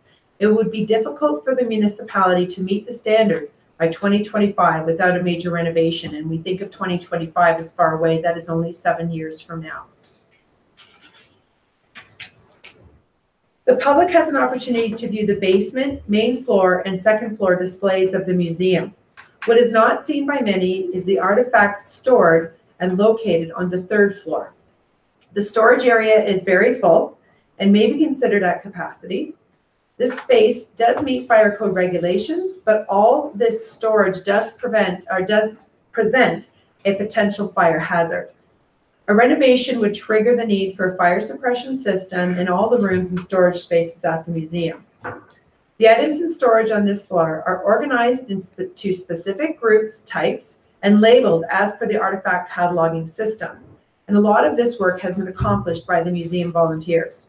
You will see from the photos, it is a large collection. So these are two of the rooms. If we look at the next slide. On the left is the hallway along the stairs, and then these rooms are off the hallway, showing each of the different rooms with the collection. There's another one there on the right. Want to see the next one? And then this is another room. Artifacts are susceptible to agents of deterioration. This room houses the artifacts of clothing, textiles, and hats. And these should be properly stored to minimize exposure to these agents of deterioration. And you can see on the right there, the hat is in a paper box. It's not really properly stored to preserve it. Next one. Then the last room that you see here is the access to the clock tower. It's the room with the windows you see from that floor. And this space has artifacts stored in it, as well as how the hatch goes up to the ceiling, or beyond the ceiling, to the clock tower. Moving to a new location. If council decides not to invest $3.8 million in the building, future museum programming, the artifacts, and the future location of the archives will need to be considered. The museum programming could be moved to another building, and artifacts and archives could be relocated, downsized, or the collection could be distributed to other museums or public institutions. This chart here shows the square footage of the current building. To relocate the museum with contents as they exist today would require similar square footage of space of 9,500 square feet. There is the option also, of course, to downsize. In any scenario going forward, the township does need to adopt a deaccessioning policy to control the volume, storage, and content in the collection. Museum programming. In Ontario, museums operate under the authority of the Ontario Ministry of Tourism, Sport and Culture. To qualify for Community Museum Operating Grant, which Elizabeth mentioned, standards for the community museums in Ontario must be met. North Huron receives no funding and does not qualify for funding because the museum does not meet the standards.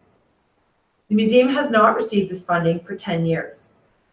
This requires a set of standards, planning, policies, operating standards, guidelines not currently met by the North Huron Museum operations. There are no guarantees, even if the museum did meet the standard, because at this time there's no open call for museums to even apply. So I don't know if you have any other thing to add to that. I think you already kind of cleared that all up in your presentation. The Ontario Museum Association currently is advocating for a doubling of funding and an opening of the program so that more museums can have access to the funding, so that we can start working on more improvements Ontario-wide. But at this point in time, we haven't received government indication that that would be going forward, but we are working on that. And there are many museums who, same as North Huron, were bumped from the program because they didn't meet standards. And at this point in time, you cannot get back in. So we kind of live in fear of getting bumped out each year. But the idea that what they've asked for this year, we have to provide business plans, strategic plans, and collections management evidence then as well. So each year they give us a different set of criteria that we have to follow. So you can't get away with just doing one and getting back in. They're going to constantly ask. Sure. The rest of the slide here just talks a bit about our visitor stats from 2017. The summer student was calculating visits, and the North Huron Museum, with volunteer and adult and children's program visits, was a grand total of 358 visits. Elizabeth mentioned our comparator in a small museum category is the Strathmore Museum, which in 2017 had 18,844 visits. Although this is a medium-sized museum, the Huron County Museum received 22,146 visits, and the Huron Historic Gale received 14,844 visits. That's a bit of a comparator for you. I'm sure Elizabeth would agree that museums are not a source of revenue, and the artifacts cannot be considered counted in the municipal assets.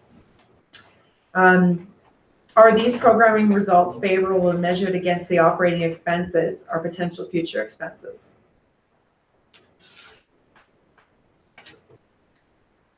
This is the operating budgets for the museum for 2016 and 2017. Noted here that the feasibility study, the facility study we had done, and depreciation costs have not been included into these. This is just the whole operating expenses and revenues.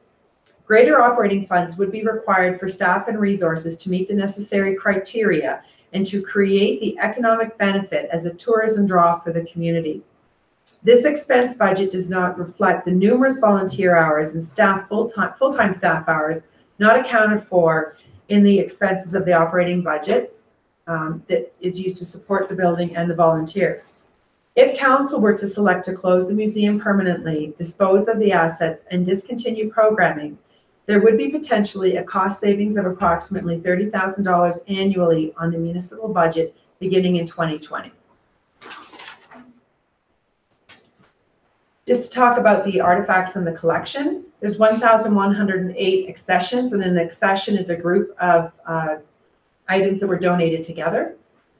There's 6,455 objects, 2,238 photos, 30 library items, and 3,207 archives. So the total number of artifacts is 11,930. This is a significant collection of artifacts.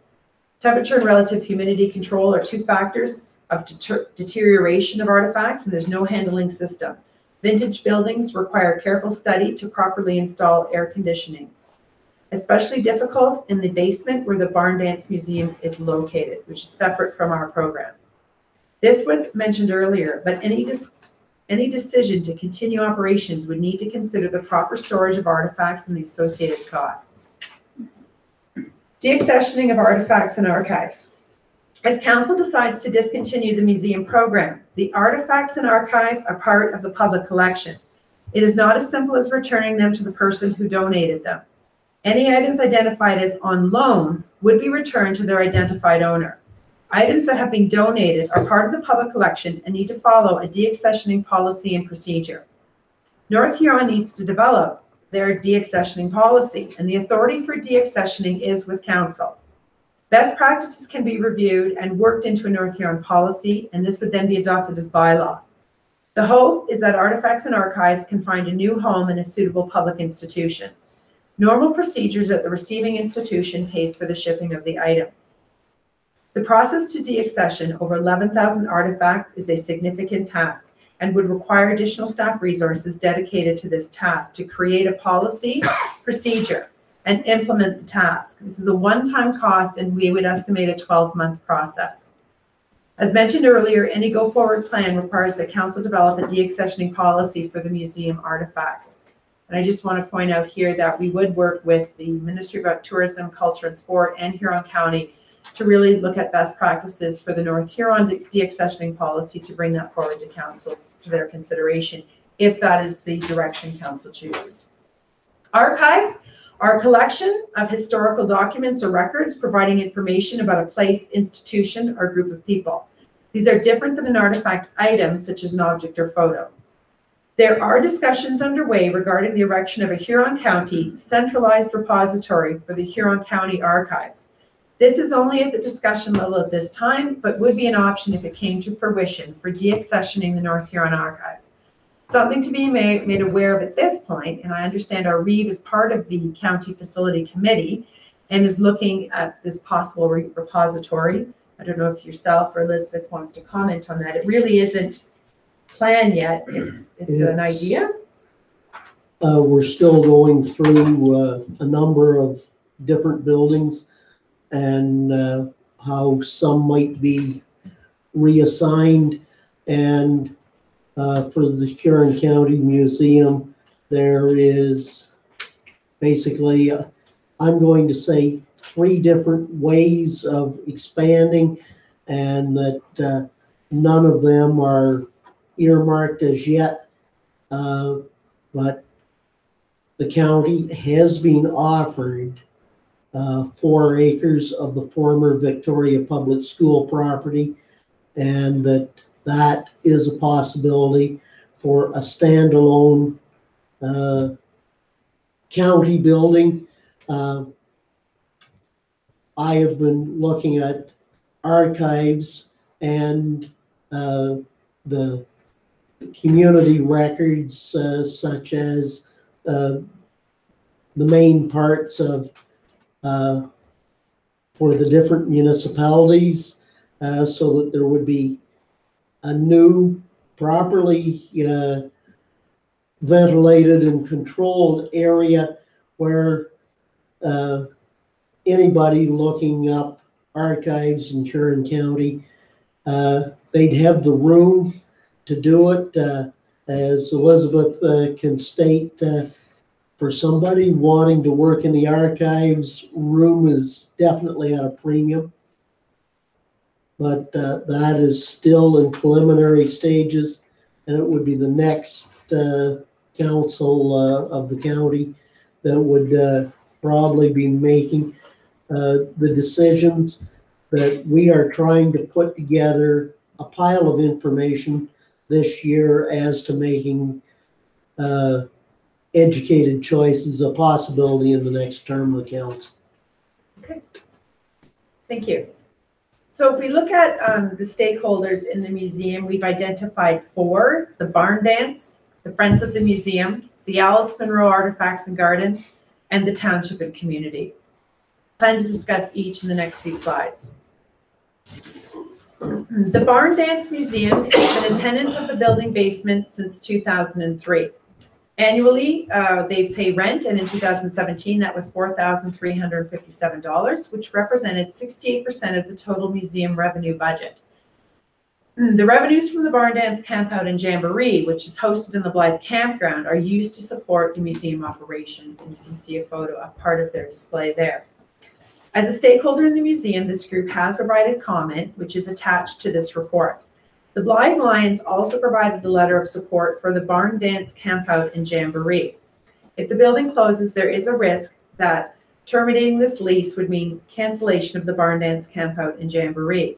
They are linked by activities of this volunteer board of directors. All of our exhibits and municipal facilities, all of our existing municipal facilities are fully utilized, and there is no other municipal space available today to offer this group. They could seek another public-private partner to support their required space. Staff could help provide this group with options for other potential available space from privately owned individuals. The annual lease payment is due in July, so council may want to consider reducing or waiving that fee until the future of this museum building is clear. They are opening the building for their display on Friday, May 25th as part of their show. This will be staffed by their volunteers. This group continued to have access to the basement for their space, viewing by appointment, which is supported by their volunteers. This group's contribution to the museum, both with volunteers and financial, has been significant. Alice Munro Display and Garden. There's a garden located on the south lawn of the museum property and a small display dedicated to Alice Munro on the main floor of the museum. If council decides not to invest in the building and dispose of asset, future discussions would be needed regarding Alice Munro Garden and Display. One option is for council to use its authority to sever the garden from the museum property to maintain its status at its current location. A second option is to move the garden to another location. Both options require further investigation before making a decision. The garden has been built and maintained by the Wingham Horticultural Society, and future discussions should involve this group.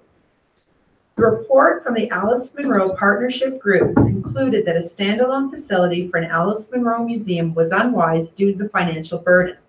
If council decides not to invest in the building, council may consider directing staff to consult with the Alice Munro Festival Committee for ideas on future plans for the Alice Munro display. Friends of the Museum Volunteers was a group that was initiated in 2009 and disbanded in 2017. As a past stakeholder in the museum, this group has submitted comments for council to consider, and that's also attached to this report. So the last stakeholder, of course, is the township and the community. A community museum can be a tourism draw and build economic development opportunities. However, the North Huron Museum has been operating as a seasonal museum with minimal programming. We've heard from Elizabeth French-Gibson what it takes to provide a museum program that can impact tourism. The North Huron Museum falls short in programming and visitorship to impact tourism or economic development. The overall commitment to programming and staffing in the museum is reflective of the number of visits. Council needs to consider whether they are prepared to invest the significant and ongoing costs associated with the necessary staff and programming that would be required to significantly impact tourism and economic development. So we land back where we started on the decision flow chart as a report summary. Council's first decision, as I said, was to make a decision about the building. And then on the left, if they choose to renovate, then you can look at if the renovation investment is made, then council will need to consider if they will operate status quo or expand programming to represent full museum programming, develop a vision, a mission, a strategic plan and policies for the program, hire appropriate staff team, and improve storage of the artifacts and archives.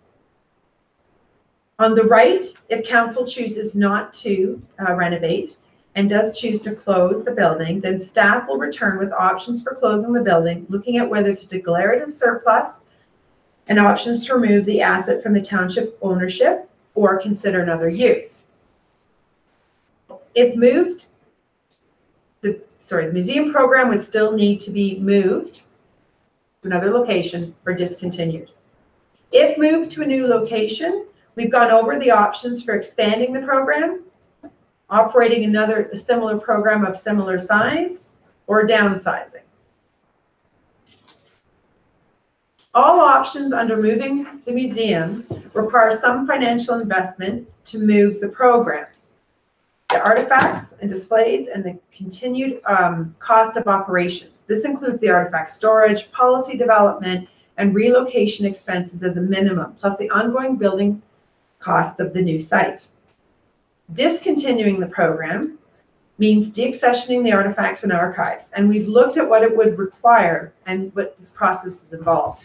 There are costs, but these are a one-time cost.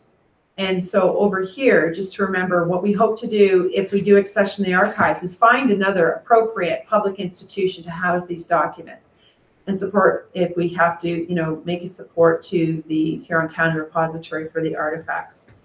That's the conclusion of my presentation, and there was more information in the report, but there can be more information. But I'd like to open the floor to any questions council may have of us or discussion. I'll return it back to you, Reeve. Council comments?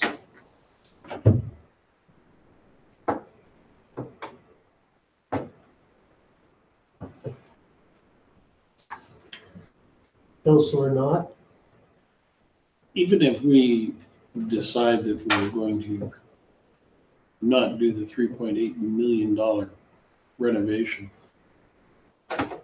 and then close the building currently, if we decided to repurpose the building, we're probably still going to have to spend $3.5 million on it anyhow for the repairs, the upgrades, to the heating, air conditioning system, and so on. So it is true. I think really we have to decide whether or not we have the funds or we don't have the funds. Let's start there. We don't have the funds.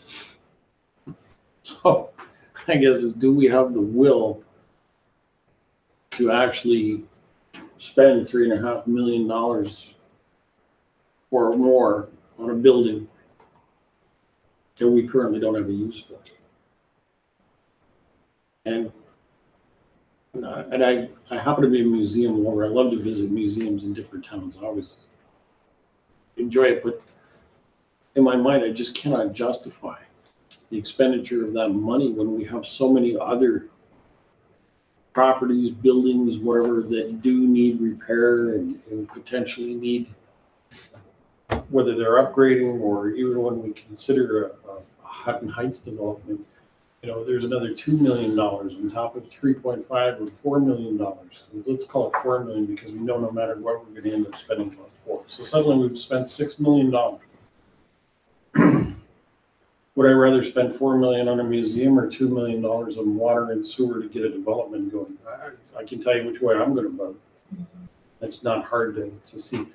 I would love to see the museum continue somehow, but I cannot bring myself, I cannot justify in my mind the spending of that type of money on any building that we currently own. Councilor Vaughan?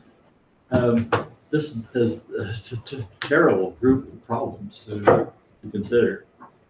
What I'm going to suggest is very preliminary. It needs to have a lot of thought. But it strikes me that the one thing that we have to recognize here, that we have a very important asset, and that's the heritage objects and so on.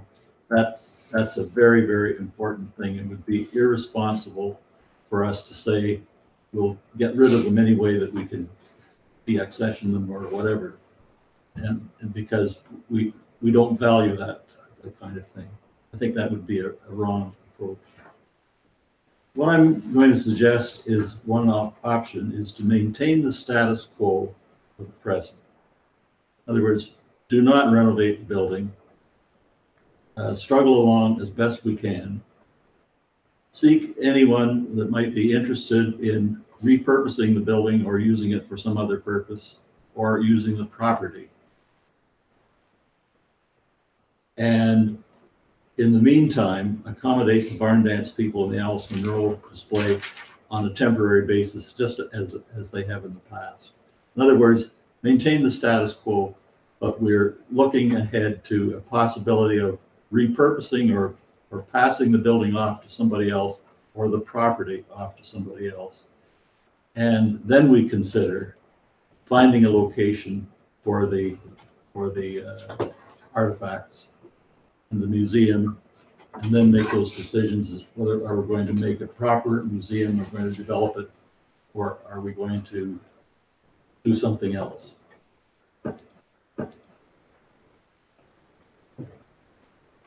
Deputy Reeve. What is the age group of people that are now not in the museum?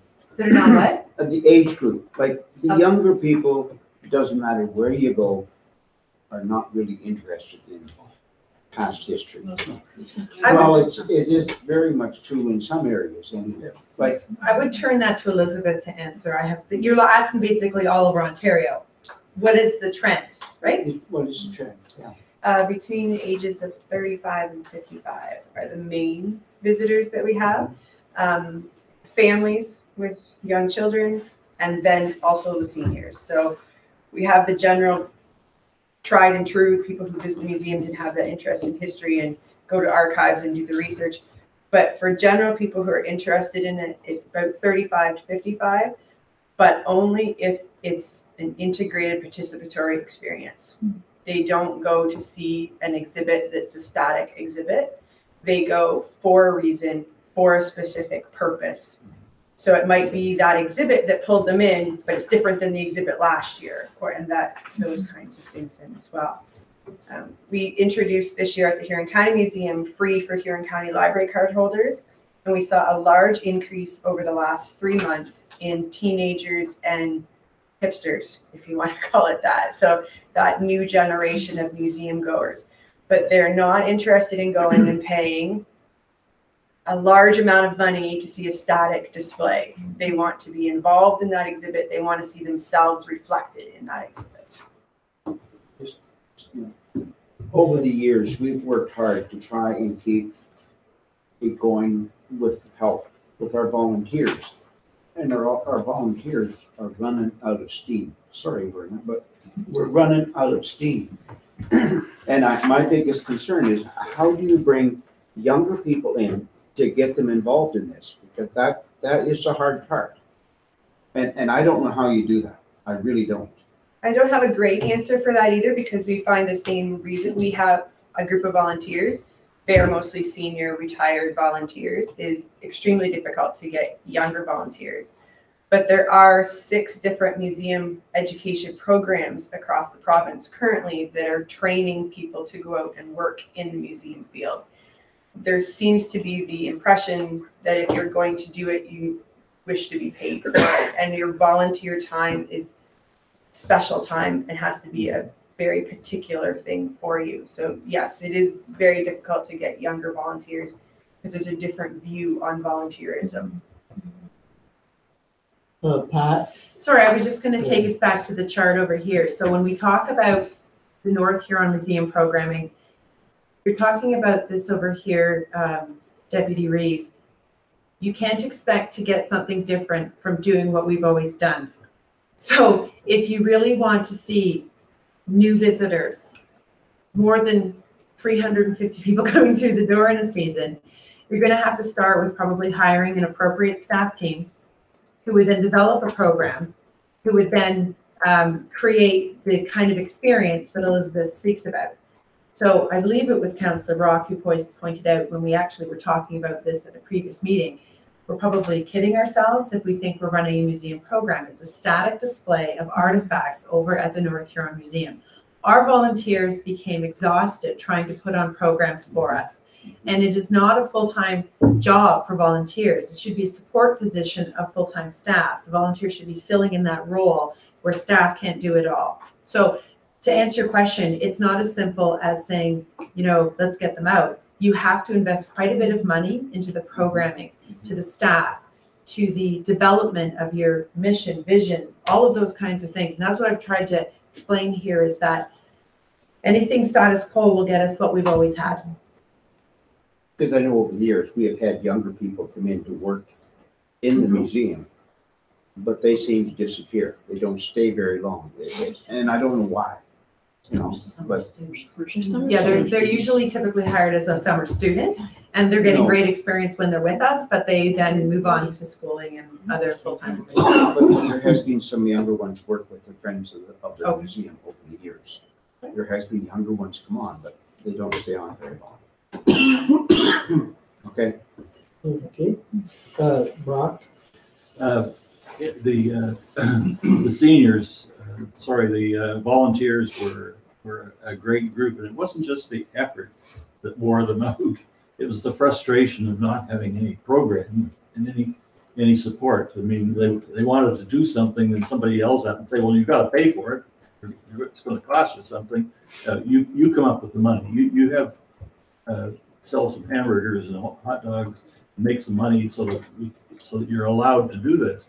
I mean, it's a very frustrating business for them, and so it's got to have that kind of leadership with a plan and an awful lot of really tangible support. Councillor Syed? So the part for me is I want to make myself clear in the fact that we as this council have been given a bad set of financial books from 25 years of whatever we've always had and what we've always done, and that's the service levels that we provide. Right, wrong, or indifferent. This is the day of today. We have had 5 months of budget negotiations trying to come down from 14% increases. And that's fact. Whether it be the museum or another program or the house and dam or whatever you want to talk about, those are all increases to our day-to-day what we have today. At some point, the conversation has to be, is it a need or a want? And it's not a shot at the museum or the friends, this is across the board. And we're having these discussions all the time. At some point, there's going to be somebody that's going to be upset about it. That's a fact. We have to make the difficult decision. I have to agree with Councillor Knott. I don't see the economic benefit of the $3.8 million renovation, especially in the size of the building and the accessibility concerns that building has, even if you repurpose it. It's small aisleways, it's a lot of issues. The part that I haven't seen anybody talk about yet, and we've had 2 studies that have not told us anything, is there a location for this asset that we call the museum? Is there a location somewhere in the municipality, privately owned, publicly owned, I don't care, that we can partnership to get this facility, whether it be at the status quo or downsized, that it can operate? Would I like to see it operate? Sure, I would love to see it operate. I don't think the status quo is the right answer. But I have not heard one time in any of the reports that we got, whether they were good reports or bad, that gives us an opportunity to say where this could be, except that building over there. So that's the part I have a struggle with. And I think we have to start making those decisions. Going back to Pat? So I guess we haven't gone down that road in depth because we're not sure. We need council direction, first off. But I can share with you that we have been approached by 3 different private owners of facilities that have suggested their location for the museum. But you are going to have to purchase or rent that site. You don't own a site where this could go. I have no 9,000, 6,000, or 3,000 square foot facility to downsize or move this museum to that meets all the needs that we have. So it means adding to your assets or renting additional space to move this to another location. I hope that answers the question. Councillor Syed?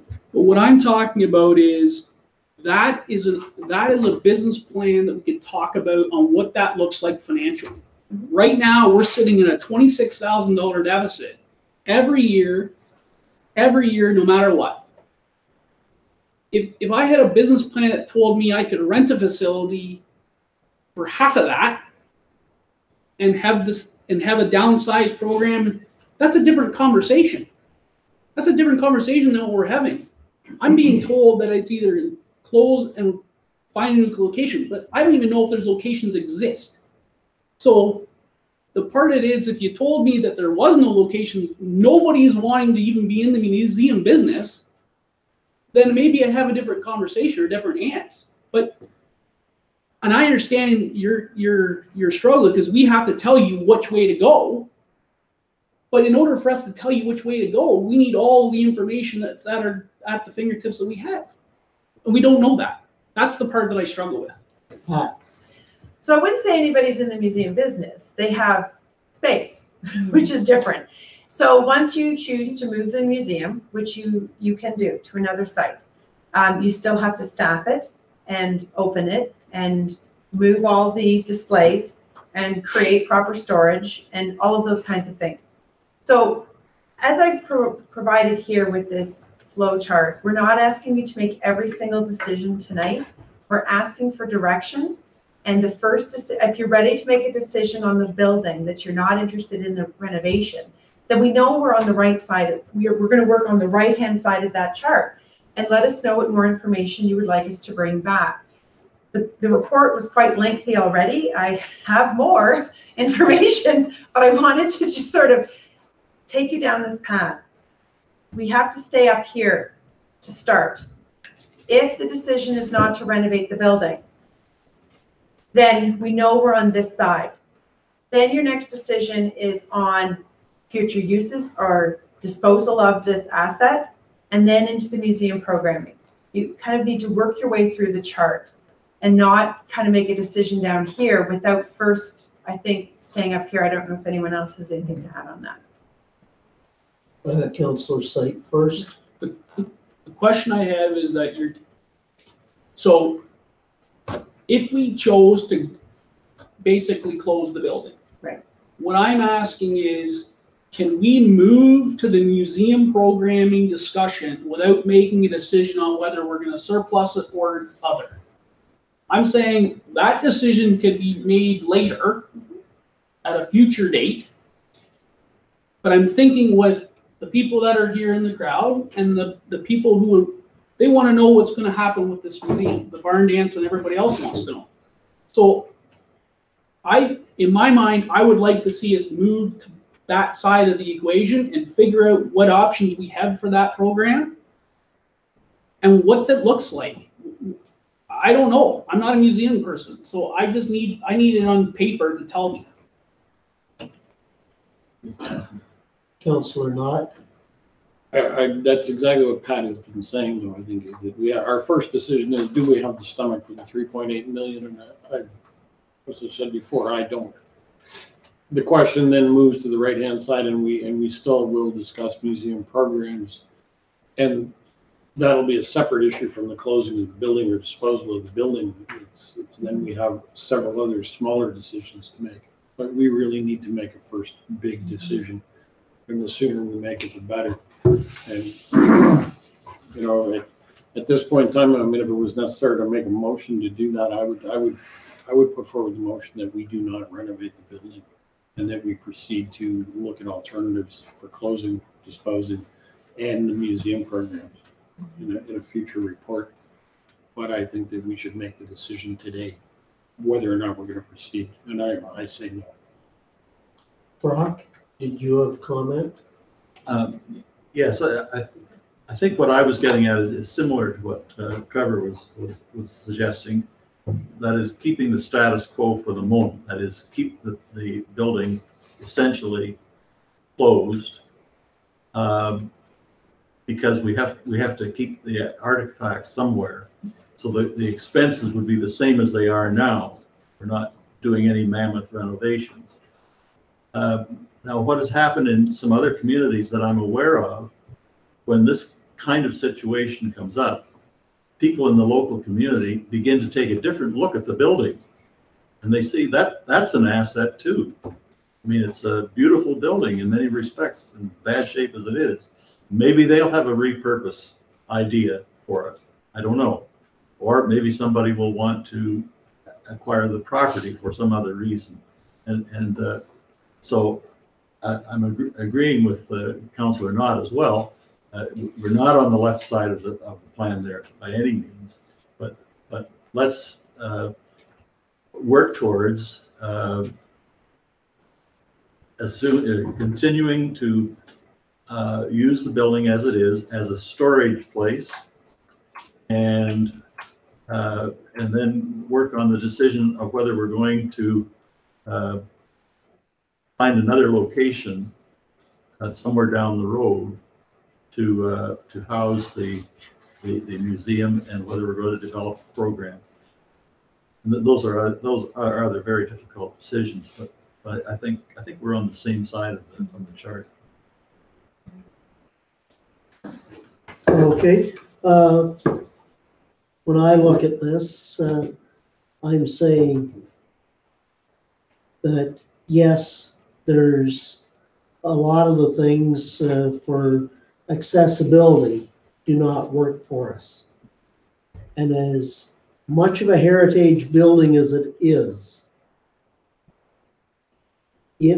expensive to try and renovate a heritage building for things that were never planned to be part of it, such as climate control, and basically I take a look at what we have been paying for heat for that building, where I'm building, basically it's a 2,900 square foot building right now. Yes, it's only one floor, but it's 20 feet high. For propane, my distributor has said 1,000-liter tank would be ample for heating that.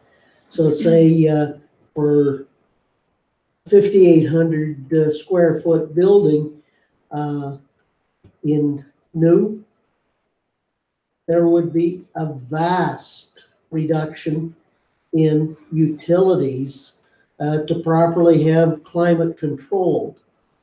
That really makes me think there's a limitation to keeping heritage buildings for the sake of them being heritage buildings. I think we take a look at what is inside and how we can repurpose, such as Elizabeth has alluded to, in programming and things to draw more people in, to have a far more interesting experience. So that I'm coming down on the side of moving forward to programming. If we can do that as a possibility in another venue, to me, to make a modern museum following modern building code, it's just going to be cost prohibitive to move in that direction. I think the artifacts are worth a lot more than the building that is currently around them. I agree with what's been said here, that renovating that building for 3.8 million just does not make a lot of sense, but we need to look at going forward how we're going to continue to have programming, and if it's even worthwhile having it. I know with the Ellis Monroe Festival, there are a lot of people who come specifically to Wingham to look at that display, to come to the garden. They want to know where Alice was. They want to go and see the places that she wrote about in her books. And with the barn dance and the jamboree, again, those things attract a lot of people. And so we want to continue to be a destination for these people to come in and to look at this stuff, but we have to find a way that we can do it that's feasible and economical, and that is not just maybe centered in North Huron, but could have outreach throughout the entire county to make it more feasible and long term.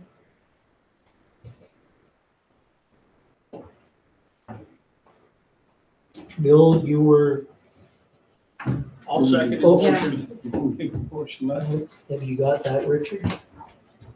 Maybe if we could summarize here. So you were looking for something along the lines that the Council of Township of North Huron hereby declares that the North Huron Museum shall remain closed and will not be renovated.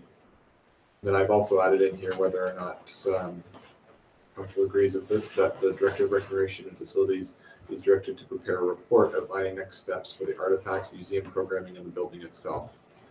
Something along those lines to further progress down that chart. Councillor Ritzman. We do have 2 events coming up though in the near future. One is the barn dance and the other is the Alice Munro Festival that people are going to want to be able to access the Yes. museum for these 2 weekends. Is it possible that they could still be open for those events, that we could have that For, available to them? I for don't know. groups that I'm are just asking. involved, definitely, I think that we At make least for it this year. available. We already indicated that. Yeah, the barn dance is, museum. has a lease with us, so they will continue to do as they always have. They've allocated 4 hours on the Friday that they will open, or the Saturday, whichever day it is. And those volunteers we will open the building with them, but they have their own card access, and they will rope off the rest of the museum and only permit people down in to see their collection. My understanding is for the Alice Munro Festival, that they are not using the museum building. They are using the theater upstairs. And of course, the garden is open for anybody to take a look at. But at this time, I had no plans to open the building for the Alice Munro display. But the garden is there and the theater is being used as part of their festival events. Councillor Knott. Can I make a small addition? That we also agree to discontinue the payment of the rent from the barn dance group. There's no point in us demanding, they're still carrying the lease. We will continue to store their materials, but they no longer have to pay rent. So you're waiving rent that is due July 1st. That's correct. Yeah. I would think that is major enough. It should be in a motion by itself. Okay. Uh, Should we make a second motion? Right? well, we'll, Do on this one and then just, okay, so we'll make it a separate motion. Pat. I think I need a bit more clarity on the motion. I find it, I think I know what you want, but I want to make sure it's worded correctly in the motion before it is passed. So my understanding is that the motion is to not invest the 3.8 million in the renovation. Is that right, Richard? Yeah, so how about I read it again? So Yeah. that the Council of the Township of North Huron hereby receives a report of the Director of Recreation and Facilities dated April 3rd, 2018 regarding the North Huron Museum for information purposes, and further that the Council of the Township of North Huron hereby declares that the North Huron Museum shall remain closed and will not be renovated. And further that the Director of Recreation and Facilities is directed to prepare a report outlining next steps for the artifacts, museum programming, and the building itself. I would only just change that to, instead of saying not to renovate the museum building. Yeah. Yeah, the building is closed and it's the building, not the artifacts. Okay, just to be clear on the difference. That makes sense to us. We're basically moving down the chart to museum programs, new location options, right? Okay. Thank you. Okay. Council comfortable? I already did. Oh, you did, okay. Okay. All those in favor of the motion? Carried. Okay, you had another motion, Councillor Knott? So I'll make the motion that we, how do you want it? Do you want that we continue to store the artifacts of the Barn Dance Museum, but that we will no longer require them to pay the rent? How would you like to word it? I'm just Yeah, it's thinking kinda- about it. I think something like you have just stated that the rent that is due July 1st, 2018, we waived until further decisions. until suitable. Until we're clear on accommodation for direction of the artifacts. museum, and staff are directed to work with the barn dance to provide storage in the basement for their artifacts, as long as feasible. Is that fair? Is that what you wanted? Reeve Okay. seconded. Discussion? There's any further? All in favor of the motion? Carried.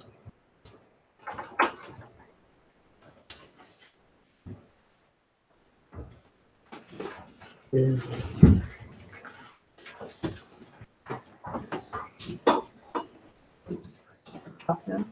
We shall move forward to 6.3.2. A much less serious, in some respects, to the concession booth RFP discussion. Also, Pat? So, as the report identifies, there was a motion to close the booths as of April 1st. And we've had some inquiries and some interest in other groups taking on operations, but it's difficult for us to understand how serious those are, to evaluate them and compare them, unless we to go to a very simple RFP process. We would not be telling people how much they have to pay us to operate it. We would be providing them with what you need to provide as a service, and then you tell us what you're going to do. It could range from a private investor, private business, to a service club that wants to run it. So it's very difficult for us to say what we would charge, depending on where the profits are going from the operations. So our recommendation is to issue an RFP, which we've done in the past and had no uptake, but with this recent decision of council, perhaps there will be more uptake, and we would use the old RFP as a template to issue the next one. Councillor Syed. I'll make that a motion. Councillor Ritz-Matonga seconds. Discussion. Reeve. I'm thinking one to read, ones like the threshers and the barn dance can will use the concession booth live when they have their weekends in threshers. Is that correct? Going forward this year, the booth is closed. They don't have access to use it. They didn't use it in the past. We operated while their events were going on. We operated. We operated our booth while they were there. Okay. So they have no interest in, I don't think they want to operate for the weekend. But what we're working out is the threshers and the barn dance are two different groups. With the barn dance, we're working on a plan with them, with the Blythe Lions, on how they can provide a food service during their event, especially when their bars are open. And the threshers have a number of food services going on while their event's going on. So I don't know if they'll miss the booth or not. They'll just invite another food truck or something. So we haven't got down to the nitty gritty, but both groups have been informed that the booth will not be available during their event. And we're working specifically with them for this year, because it's probably unrealistic that a service provider would be in place in time for barn dance, which is in May. Yes, okay. No, I just didn't want those two groups to, No. if we had been running it, that's fine. If they're, if they could run it themselves, I'm fine with that too. But I don't want them to be out because. Right, but we're not suggesting that they could go in and use our booth at this point. Okay. We might look at a contractor or somebody who responds to this RFP. We are shutting down the booth. We're unplugging the freezers and fridges. We are decommissioning the grease and all of that kind of stuff, in light of what may happen if we get a response to this. But we can't leave it sort of in a semi-operational mode at this time. Okay. Okay? Any further discussion? All those in favor? Carried. Thank you, Pat. And 6.3.3, Musical Muskrat Festival Memorandum of Understanding. Also, Pat. Sure. I tried to save everything for this meeting. Basically, we've been working with the Muskrat Festival for some time now. The committee, to try to define what their status is in this township. So we had a new committee bylaw, committee formation bylaw passed in 2015, And the Muskrat Festival didn't really comply with the definition of a committee of council. They don't do a lot of the requirements of a committee of council. They were always defined as a committee of council. So we met with the team, and they're very pleased with the options that we have presented here. We drafted a memorandum of understanding, so they're prepared to change their status and become an informal committee, which is defined here in the report. And my computer has died. Otherwise, I have a better. Oh, you've got it. I'm looking for the memorandum of understanding, which was an attachment. While I was over there, my computer died. But basically, we want. Oh, I think I've got it here. Basically, what we want to try and do is clearly identify their role with council and with our municipality.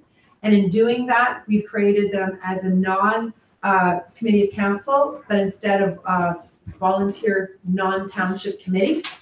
And in light of the fact that they are running a community festival, we still want to support some of their activities. And so the memorandum of understanding clearly outlines sort of the gives and gets between the two parties.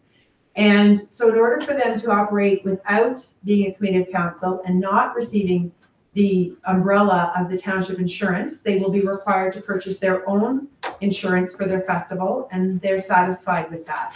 And they understand that it also means that they don't have to meet as many, I don't know, policies as we have when we had oversight over their event, because we were responsible for everything they did. Now they are responsible for what they do. We want to continue to support their event. So the basic asks, there are a number in the memorandum of understanding, but the ones that are in kind would be the putting up of the public works banner on the road. And that would be, we can do that at no expense. Well, it's $400 in labor, but the agreement is that we would only put it up when we already have the boom truck rented for another purpose. We'll try to get it up a month before their event, or they have the option to pay for the boom truck, and we will put it up for them. We want to waive up to 2 tents for their tent permit fees and the rental space for the parks. But otherwise, all of the other expenses associated, the tent rental, the insurance, hiring the bands, the food, all of those kinds of things would be their expenses, and they would then charge admission to their event. So that's the agreement that we put together here to present to you. I'll move approval. Okay, as to what was printed, there's 4 paragraphs. Yeah. The first 2 paragraphs are 1, and the 3rd and 4th paragraph would be a different motion. So you are moving the first 2 paragraphs. Received. Seconder, Deputy Reeve Campbell. Is there any discussion? All in favor of the first 2 paragraphs? Carried. Okay, the 3rd and 4th paragraph, Councillor Knott and Councillor Syke, all in favor? Carried. Thank you.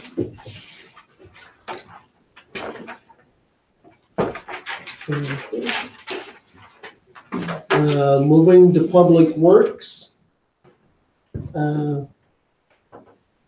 The 6.4.1 Access and Monitoring Agreement.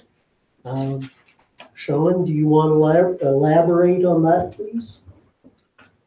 Thank you, Reeve Vincent. This is basically, this report before council is the next in the progressive steps that we discussed surrounding the need for off-site groundwater monitoring in the landfill site. This was discussed back in February 5th. All this report does is look for authorization to enter into a bylaw that allows us access rights to the property in question, so that we can have the drillers go on, put the monitoring wells in, and then have the legal right to go in and continue monitoring. Yeah, okay. Deputy Reeve moves, Councillor Bodden seconds. Is there any further discussion? Councillor Knott? I have one question for Sean to yourself. So does this meet, because I remember us getting this discussion the other dump about having to acquire the groundwater rights. We're not being required to do that for this particular one? No, This not is presently. Not prior to present. that, yeah. First, we have to Okay. establish the CAS, after which we'll get into those That's discussions. fine, okay. Good, that's it. Are we ready? All those in favor? Carried. Okay. 6.4.2, the Arthur Street Servicing Project, also Public Works. Do you want to elaborate, Sean? Yes, thank you, Vincent. The February 8th North Huron budget meeting, Public Works requested and was granted pre-budget approval to go into the tendering process for this Arthur Street Servicing Project, which we've done. 2 submissions were received, as you'll see in the report. Latest contracting came in at $451,998.90. Curtis Smith Excavating came in at $484 even, both prices plus applicable taxes. We received estimates from BM Ross for all of the engineering, contract administration, and everything, totaling approximately $50,500.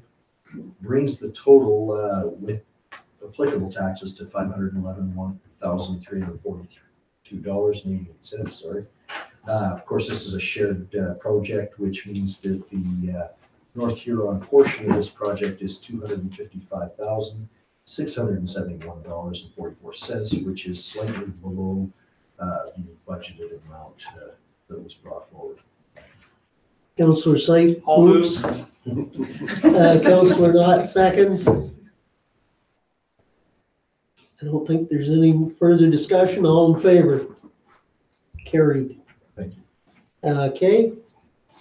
And 6.4.3, pre-budget approval request for the calcium chloride.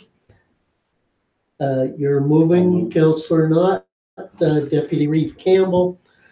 Being as this is more or less one of those yearly things, I think council understands, unless there's questions. Ready? All in favor? Carried. Okay. And pre-budget approval for the gravel tender, also a yearly thing. Councillor Knott, Councillor Vodden. Just a question. Go ahead. Which end of the township are we doing this year? South or north? South. South. So it'll come for one bit. That's correct. Yeah, okay. All in favor?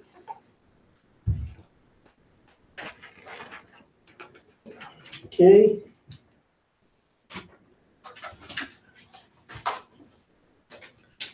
Okay, moving to 6.7.1. CAO has a report respect in the workplace, addressing harassment and violence. Dwayne? Sure. So this is amendments to that policy that we currently have. As my reports indicates, back in 2016, there was legislation that was passed that as the Reeve has indicated, that addresses sexual violence, sexual harassment, domestic violence, and it was brought about by changes to another piece of legislation which set out how harassment needs to be dealt with in the workplace. So what this is proposing to do essentially is update our policies so that it has full compliance. I wouldn't suggest that we were out of compliance, but there are some areas that you'll see that we needed to revise or tweak, and that's what this is proposing to do to make sure that we're in full compliance with that legislation. Councillor Vodden moving. Do we have a Deputy Reeve Campbell seconding? Any further discussion? All in favor? Carried. Okay,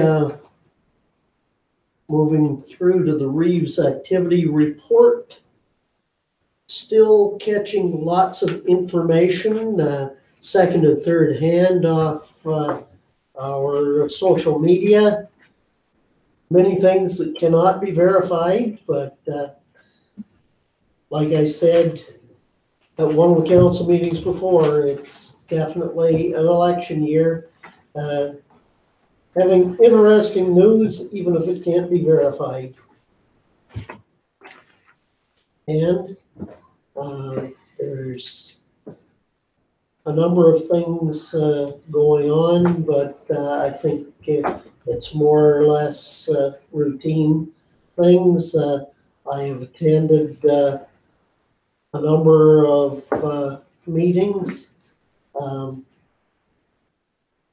especially dealing with the possibility of new physicians looking very promising.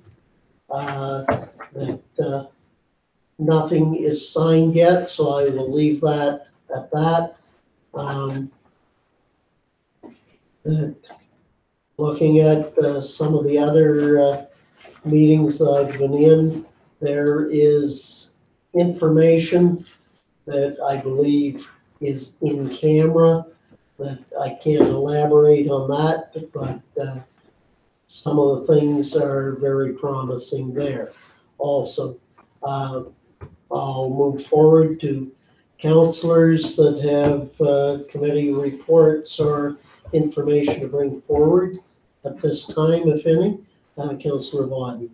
I issued a notice of motion at the last meeting, and I'd like to make the motion now. The motion is, be it resolved that staff are requested to prepare a report regarding the ward snow removal policy, addressing access to stores and offices for all business days, and eliminating the snow banks along the curbs and sidewalks and at the intersection prior to the beginning of each business day. Second is motion. Okay. Discussion, Councillor Simon. Just wanted to clarify that this is only for the Blythe ward. Is that correct? Correct. What I read correct? That's right. What I read? Yes. Councillor Knott. And I'm just going to make the comment that I've had this discussion with Director Sean as well, that this becomes a safety issue in Blythe. The sidewalks are very narrow. The road is very narrow. So in addition to having problems with people climbing over snowbanks, there's the issue of people parking 2 feet further out into a roadway, which is already insufficient in width.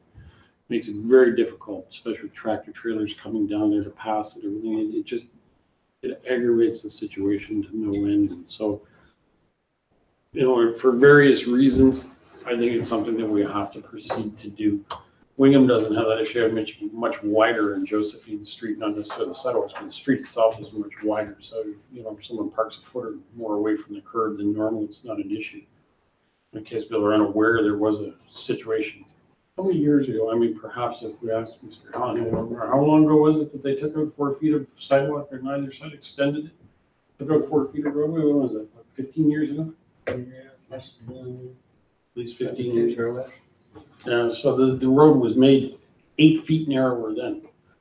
It hasn't improved the situation at all. So it's made it much more dangerous. So that's why I think we have to proceed this way. Councillor Syed. Not that I don't disagree with the fact that there is a differencing of the roads and all that stuff. The question that I have is, I think the businesses in East Wawanosh, obviously they don't have the same issue, but the businesses in Wingham are going to question the fact that why is my business not any more beneficial to this particular issue than Blythe? And I guess the question I would have is that if we can encompass something in the report that comes from Sean about how this is going to be dealt with and what our policy is today, to somehow show the differences of the areas in which we're talking about, because I think we've talked a lot about safety here and stuff, but that at the end of the day, it's about accessibility. It's about accessibility to the two stores, and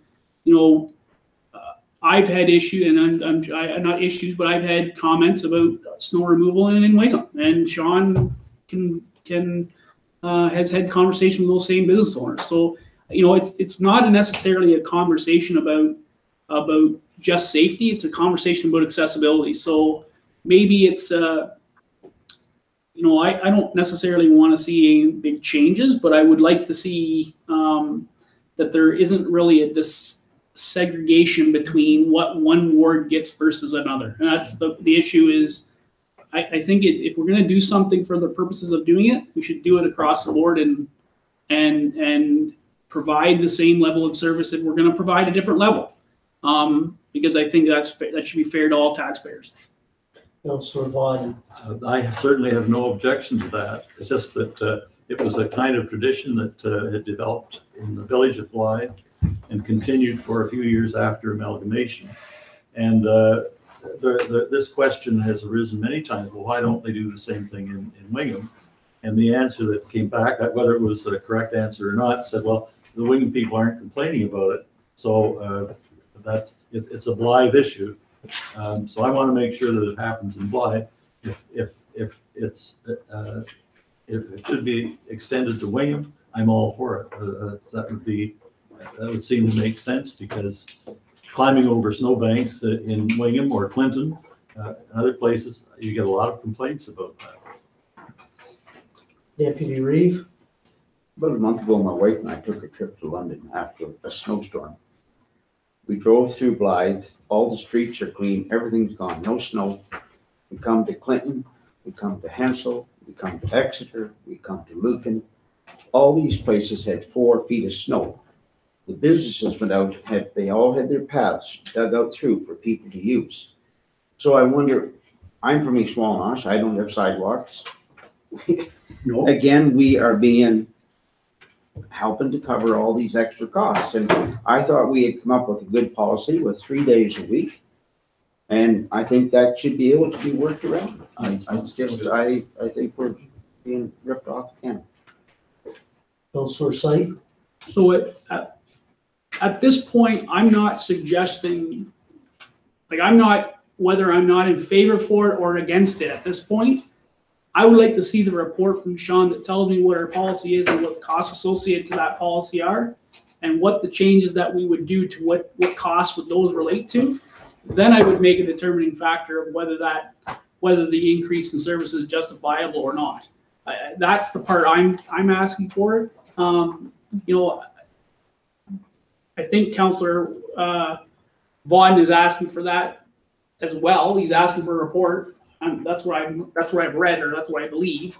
So if I'm wrong in that, please ask Shane what I'm thinking. That's what I'm thinking. So unless we see that report, I'm not willing to change the service level at all right now. Councillor Vaughan. Respond to the Deputy Reeve's comment. We don't have a big cost of gravel on our roads in Blythe. We hardly any graveling. And so, I mean, we all gave up some things when we got into this amalgamation. As far as I'm concerned, we've lost as much as I want to lose because of amalgamation. Yes, we've made some gains too, but there's a cost to others and there are benefits to the others. And I think we need to give and take a bit. I'll agree with that. As a comment, I could elaborate there, but I am not, because it would inflame a situation.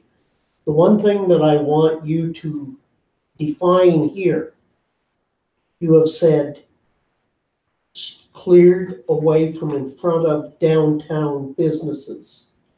Do you mean Main Street or all retail operations on main roads in the village? There's certain things like the new owners of the lumber yard, their access is off one of the other streets, not off the main street. What are you asking for in this report? I would welcome inclusion of other businesses. I don't think it needs to be restricted to those 2 blocks of the main business area. Yeah. Councillor Knott. can we perhaps put actual streets and define the area that we're talking about? Because I agree, I mean, it's what businesses, but as I think about it here, I would say you're probably on the east side from Wellington Street north up into, what do you call it? To the, Wellington Street South, you're talking? yeah, from Wellington and heading north to. Westmoreland. Not to Westmoreland, not on the east side, Drummond. only to Drummond Street, okay, which is the variety store. But on the west side of the street, from Westmoreland to Wellington, on that side, because we do have the wonky frog there, and they're already isolated a little bit, so making it difficult for people to go from the post office down to their particular store. So that would define the area completely. Sure. I don't think we have to worry about the building supply place. His access is off another street, and there's not much foot traffic there anyway. It's mostly around the corner into his parking area at the front there. So would that be acceptable? Sure. Councillor Syed. So I'm assuming, based on that request, I'm assuming that's different than what we're doing now. It's just putting a parameter on it. And It's just specifically defining the area. so what I would suggest is when you provide the report, what are we basing our service level on today? And then what does this new service level look like? Because that's what I'm really looking to look at, not this new area. I want to know what we're doing today versus what we're anticipating to do. That's really the idea of enhancing the service.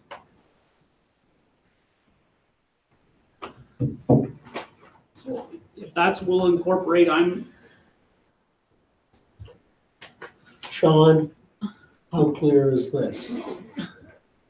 I think you have a sense of what. You council have a is looking for, sense, so. if need be, you will ask people involved. Absolutely, but I'll take a multi-tiered approach and kind of build on current service levels, proposed service levels on Main Street, and then build on that. Do you want those defined areas? Yolanda? I have a question, because then what about businesses that are on the next street that are, Tough. what about Spa Essentials? Who? That's a business that's used year round and a lot of people go to, and it's a very difficult area to access. And there isn't any sidewalk or anything there. So how are you going to make sure that their snow is removed well? Actually, there's a sidewalk. And then, but then I'm also saying, like, then if you expand it to Wingham, then there's other businesses off the main street here in Wingham that would also, like, you have veterans. That's why I was saying, Road? let's define exactly the area. Okay. I think you're getting into a really difficult thing, because there's going to be a lot of homeowners who have businesses out of their homes that are going to say, well, how come you're not coming in and removing all of the snow in front of my business, even though I operated out of my house? Like, it's a bit. I pledge that my wife will not make such a request. Yeah. I'm just saying, it's good luck. Well, but that was why I wanted to define whether it was just the Main Street core or, as an example, Sean. Can I perhaps ask for some clarification? I was taking this as regardless of what particular area we're dealing with, it would be more a focus on accessibility and safety, as opposed to, as we've just discussed, being a service that the municipality was providing to every business. So as long as there's clarity, I was interpreting the focus here to be based on that whole accessibility and safety piece. Be it downtown core, Wingham, or. Councillor Vaughn. Yes, and the other thing, to say how it's different, like what is the past? Well, the past was about a number of recent weeks where the clearance was only on 3 specific days a week, regardless of what the weather was. What I'm trying to advocate is to go back to the way we had it 4 the recent changes in the policy. And I'm glad to extend that to some other businesses by going beyond the 2 blocks that I referred to. But I'm not making any decisions for Wingham or other parts of the village. Deputy Reeve Campbell. When, to leave to Sean, when was this policy just put in that we cleaned it 3 days a week? Is that your policy that we're working on? That's something that was worked on with or during the shared services process, as I understand it. So it's fairly recent. It's very recent, yeah. Richard. There is the motion that was moved by Councillor Bodden and seconded by Councillor Knott. It was specifically referring to that a report be prepared regarding the live snow removal. So if we're talking about a larger picture here, then just want to get some clarification that you're okay with revising that motion to read, be it resolved that staff are requested to prepare a report regarding the North Huron snow removal policy. Yes. I think we will start on one ward and take it a little easy because we don't want to book all at once. Councillor Knott. Actually, reading this, I think we should define, because if you read this, it does say Blythe Ward snow removal policy addressing access to stores and offices. And the fact that there are some facilities off of and what we're talking about really is Queen Street. That's what we're talking about. So I think we should define that and literally just scratch that part about, within the Blythe Ward on Queen Street from Wellington Street north to Westmoreland on the west side, and from Wellington Street north to Drummond on the east side, and be very specific. This is not something, because to a degree, it's correct. Somebody's going to call up and say, well, I got a business and I'm on the street. I want my snow. Veterinary office is excluded. Yeah, the veterinary office is excluded. He's not a small animal anyway. He does all of his is basically out service because it's a large animal. They have parking lot. He's also got a parking lot that's true as well. He's off-street parking lot. Yeah. So it's not applicable in the same situation. So can we change that wording and then redefine that then? Sure. Will council be defining areas in Wingham as well? Or we're not talking. We're not talking Wingham. We're going to Blythe first. Talking Blythe today. We will be talking Wingham. Later. And Belgrade. And Belgrade. And Auburn. Belgrade varieties. Councillor Syke. I understand we want to talk about Blythe, and then we want to talk about Wingham, and then we want to talk about East Washington. Why are we doing this to ourselves? We have a snow removal policy for the municipality. Figure it out, incorporate it all, and be done with it. Like, I am tired of this silo approach that we do things here. We do this all the time. We shoot ourselves. So we're gonna change for Blythe. And all of a sudden, we're just going to come to Wayne and say, yep, okay. East Water, yep, okay. Just do it once. It makes no sense to me, but that's council's prerogative. Okay, Councillor Bodden. The first municipal council of North Huron made the mistake of saying we're all one community. We're all the same. If you charge $100 for a meeting room in Wingham, we're going to charge $100 in Blythe. Everything's going to be equal.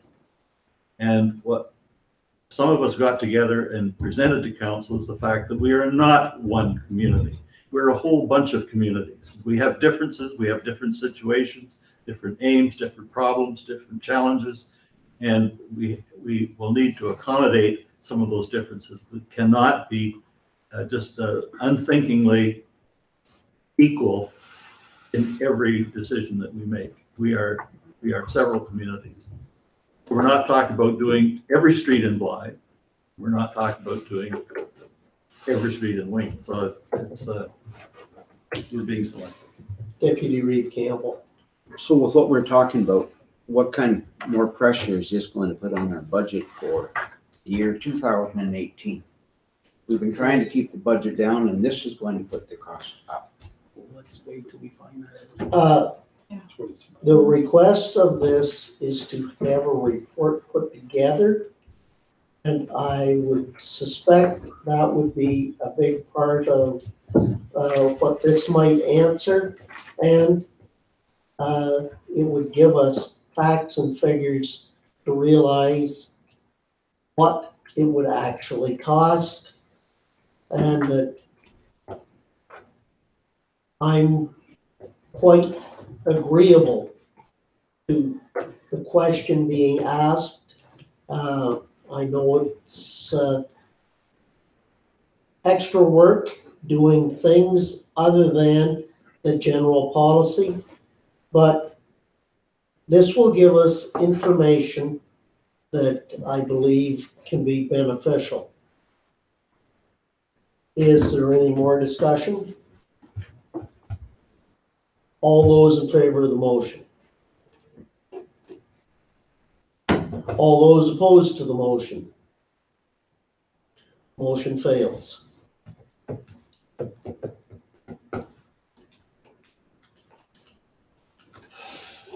It's time to de-amalgamate. Okay. Moving to 10.1, bylaw number 30, 2018. Richard.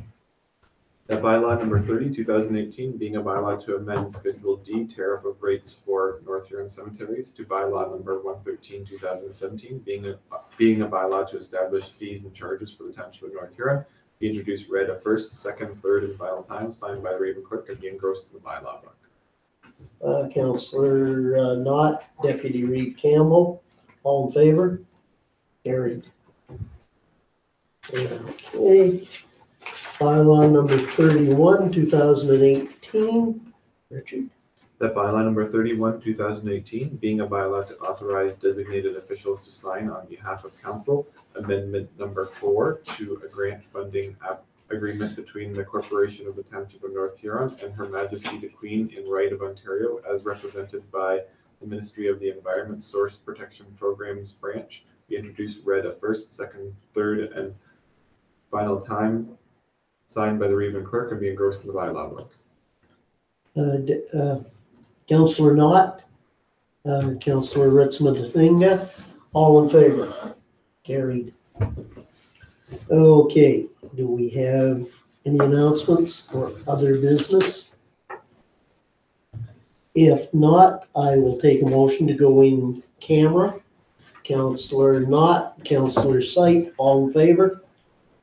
Okay, we will short recess.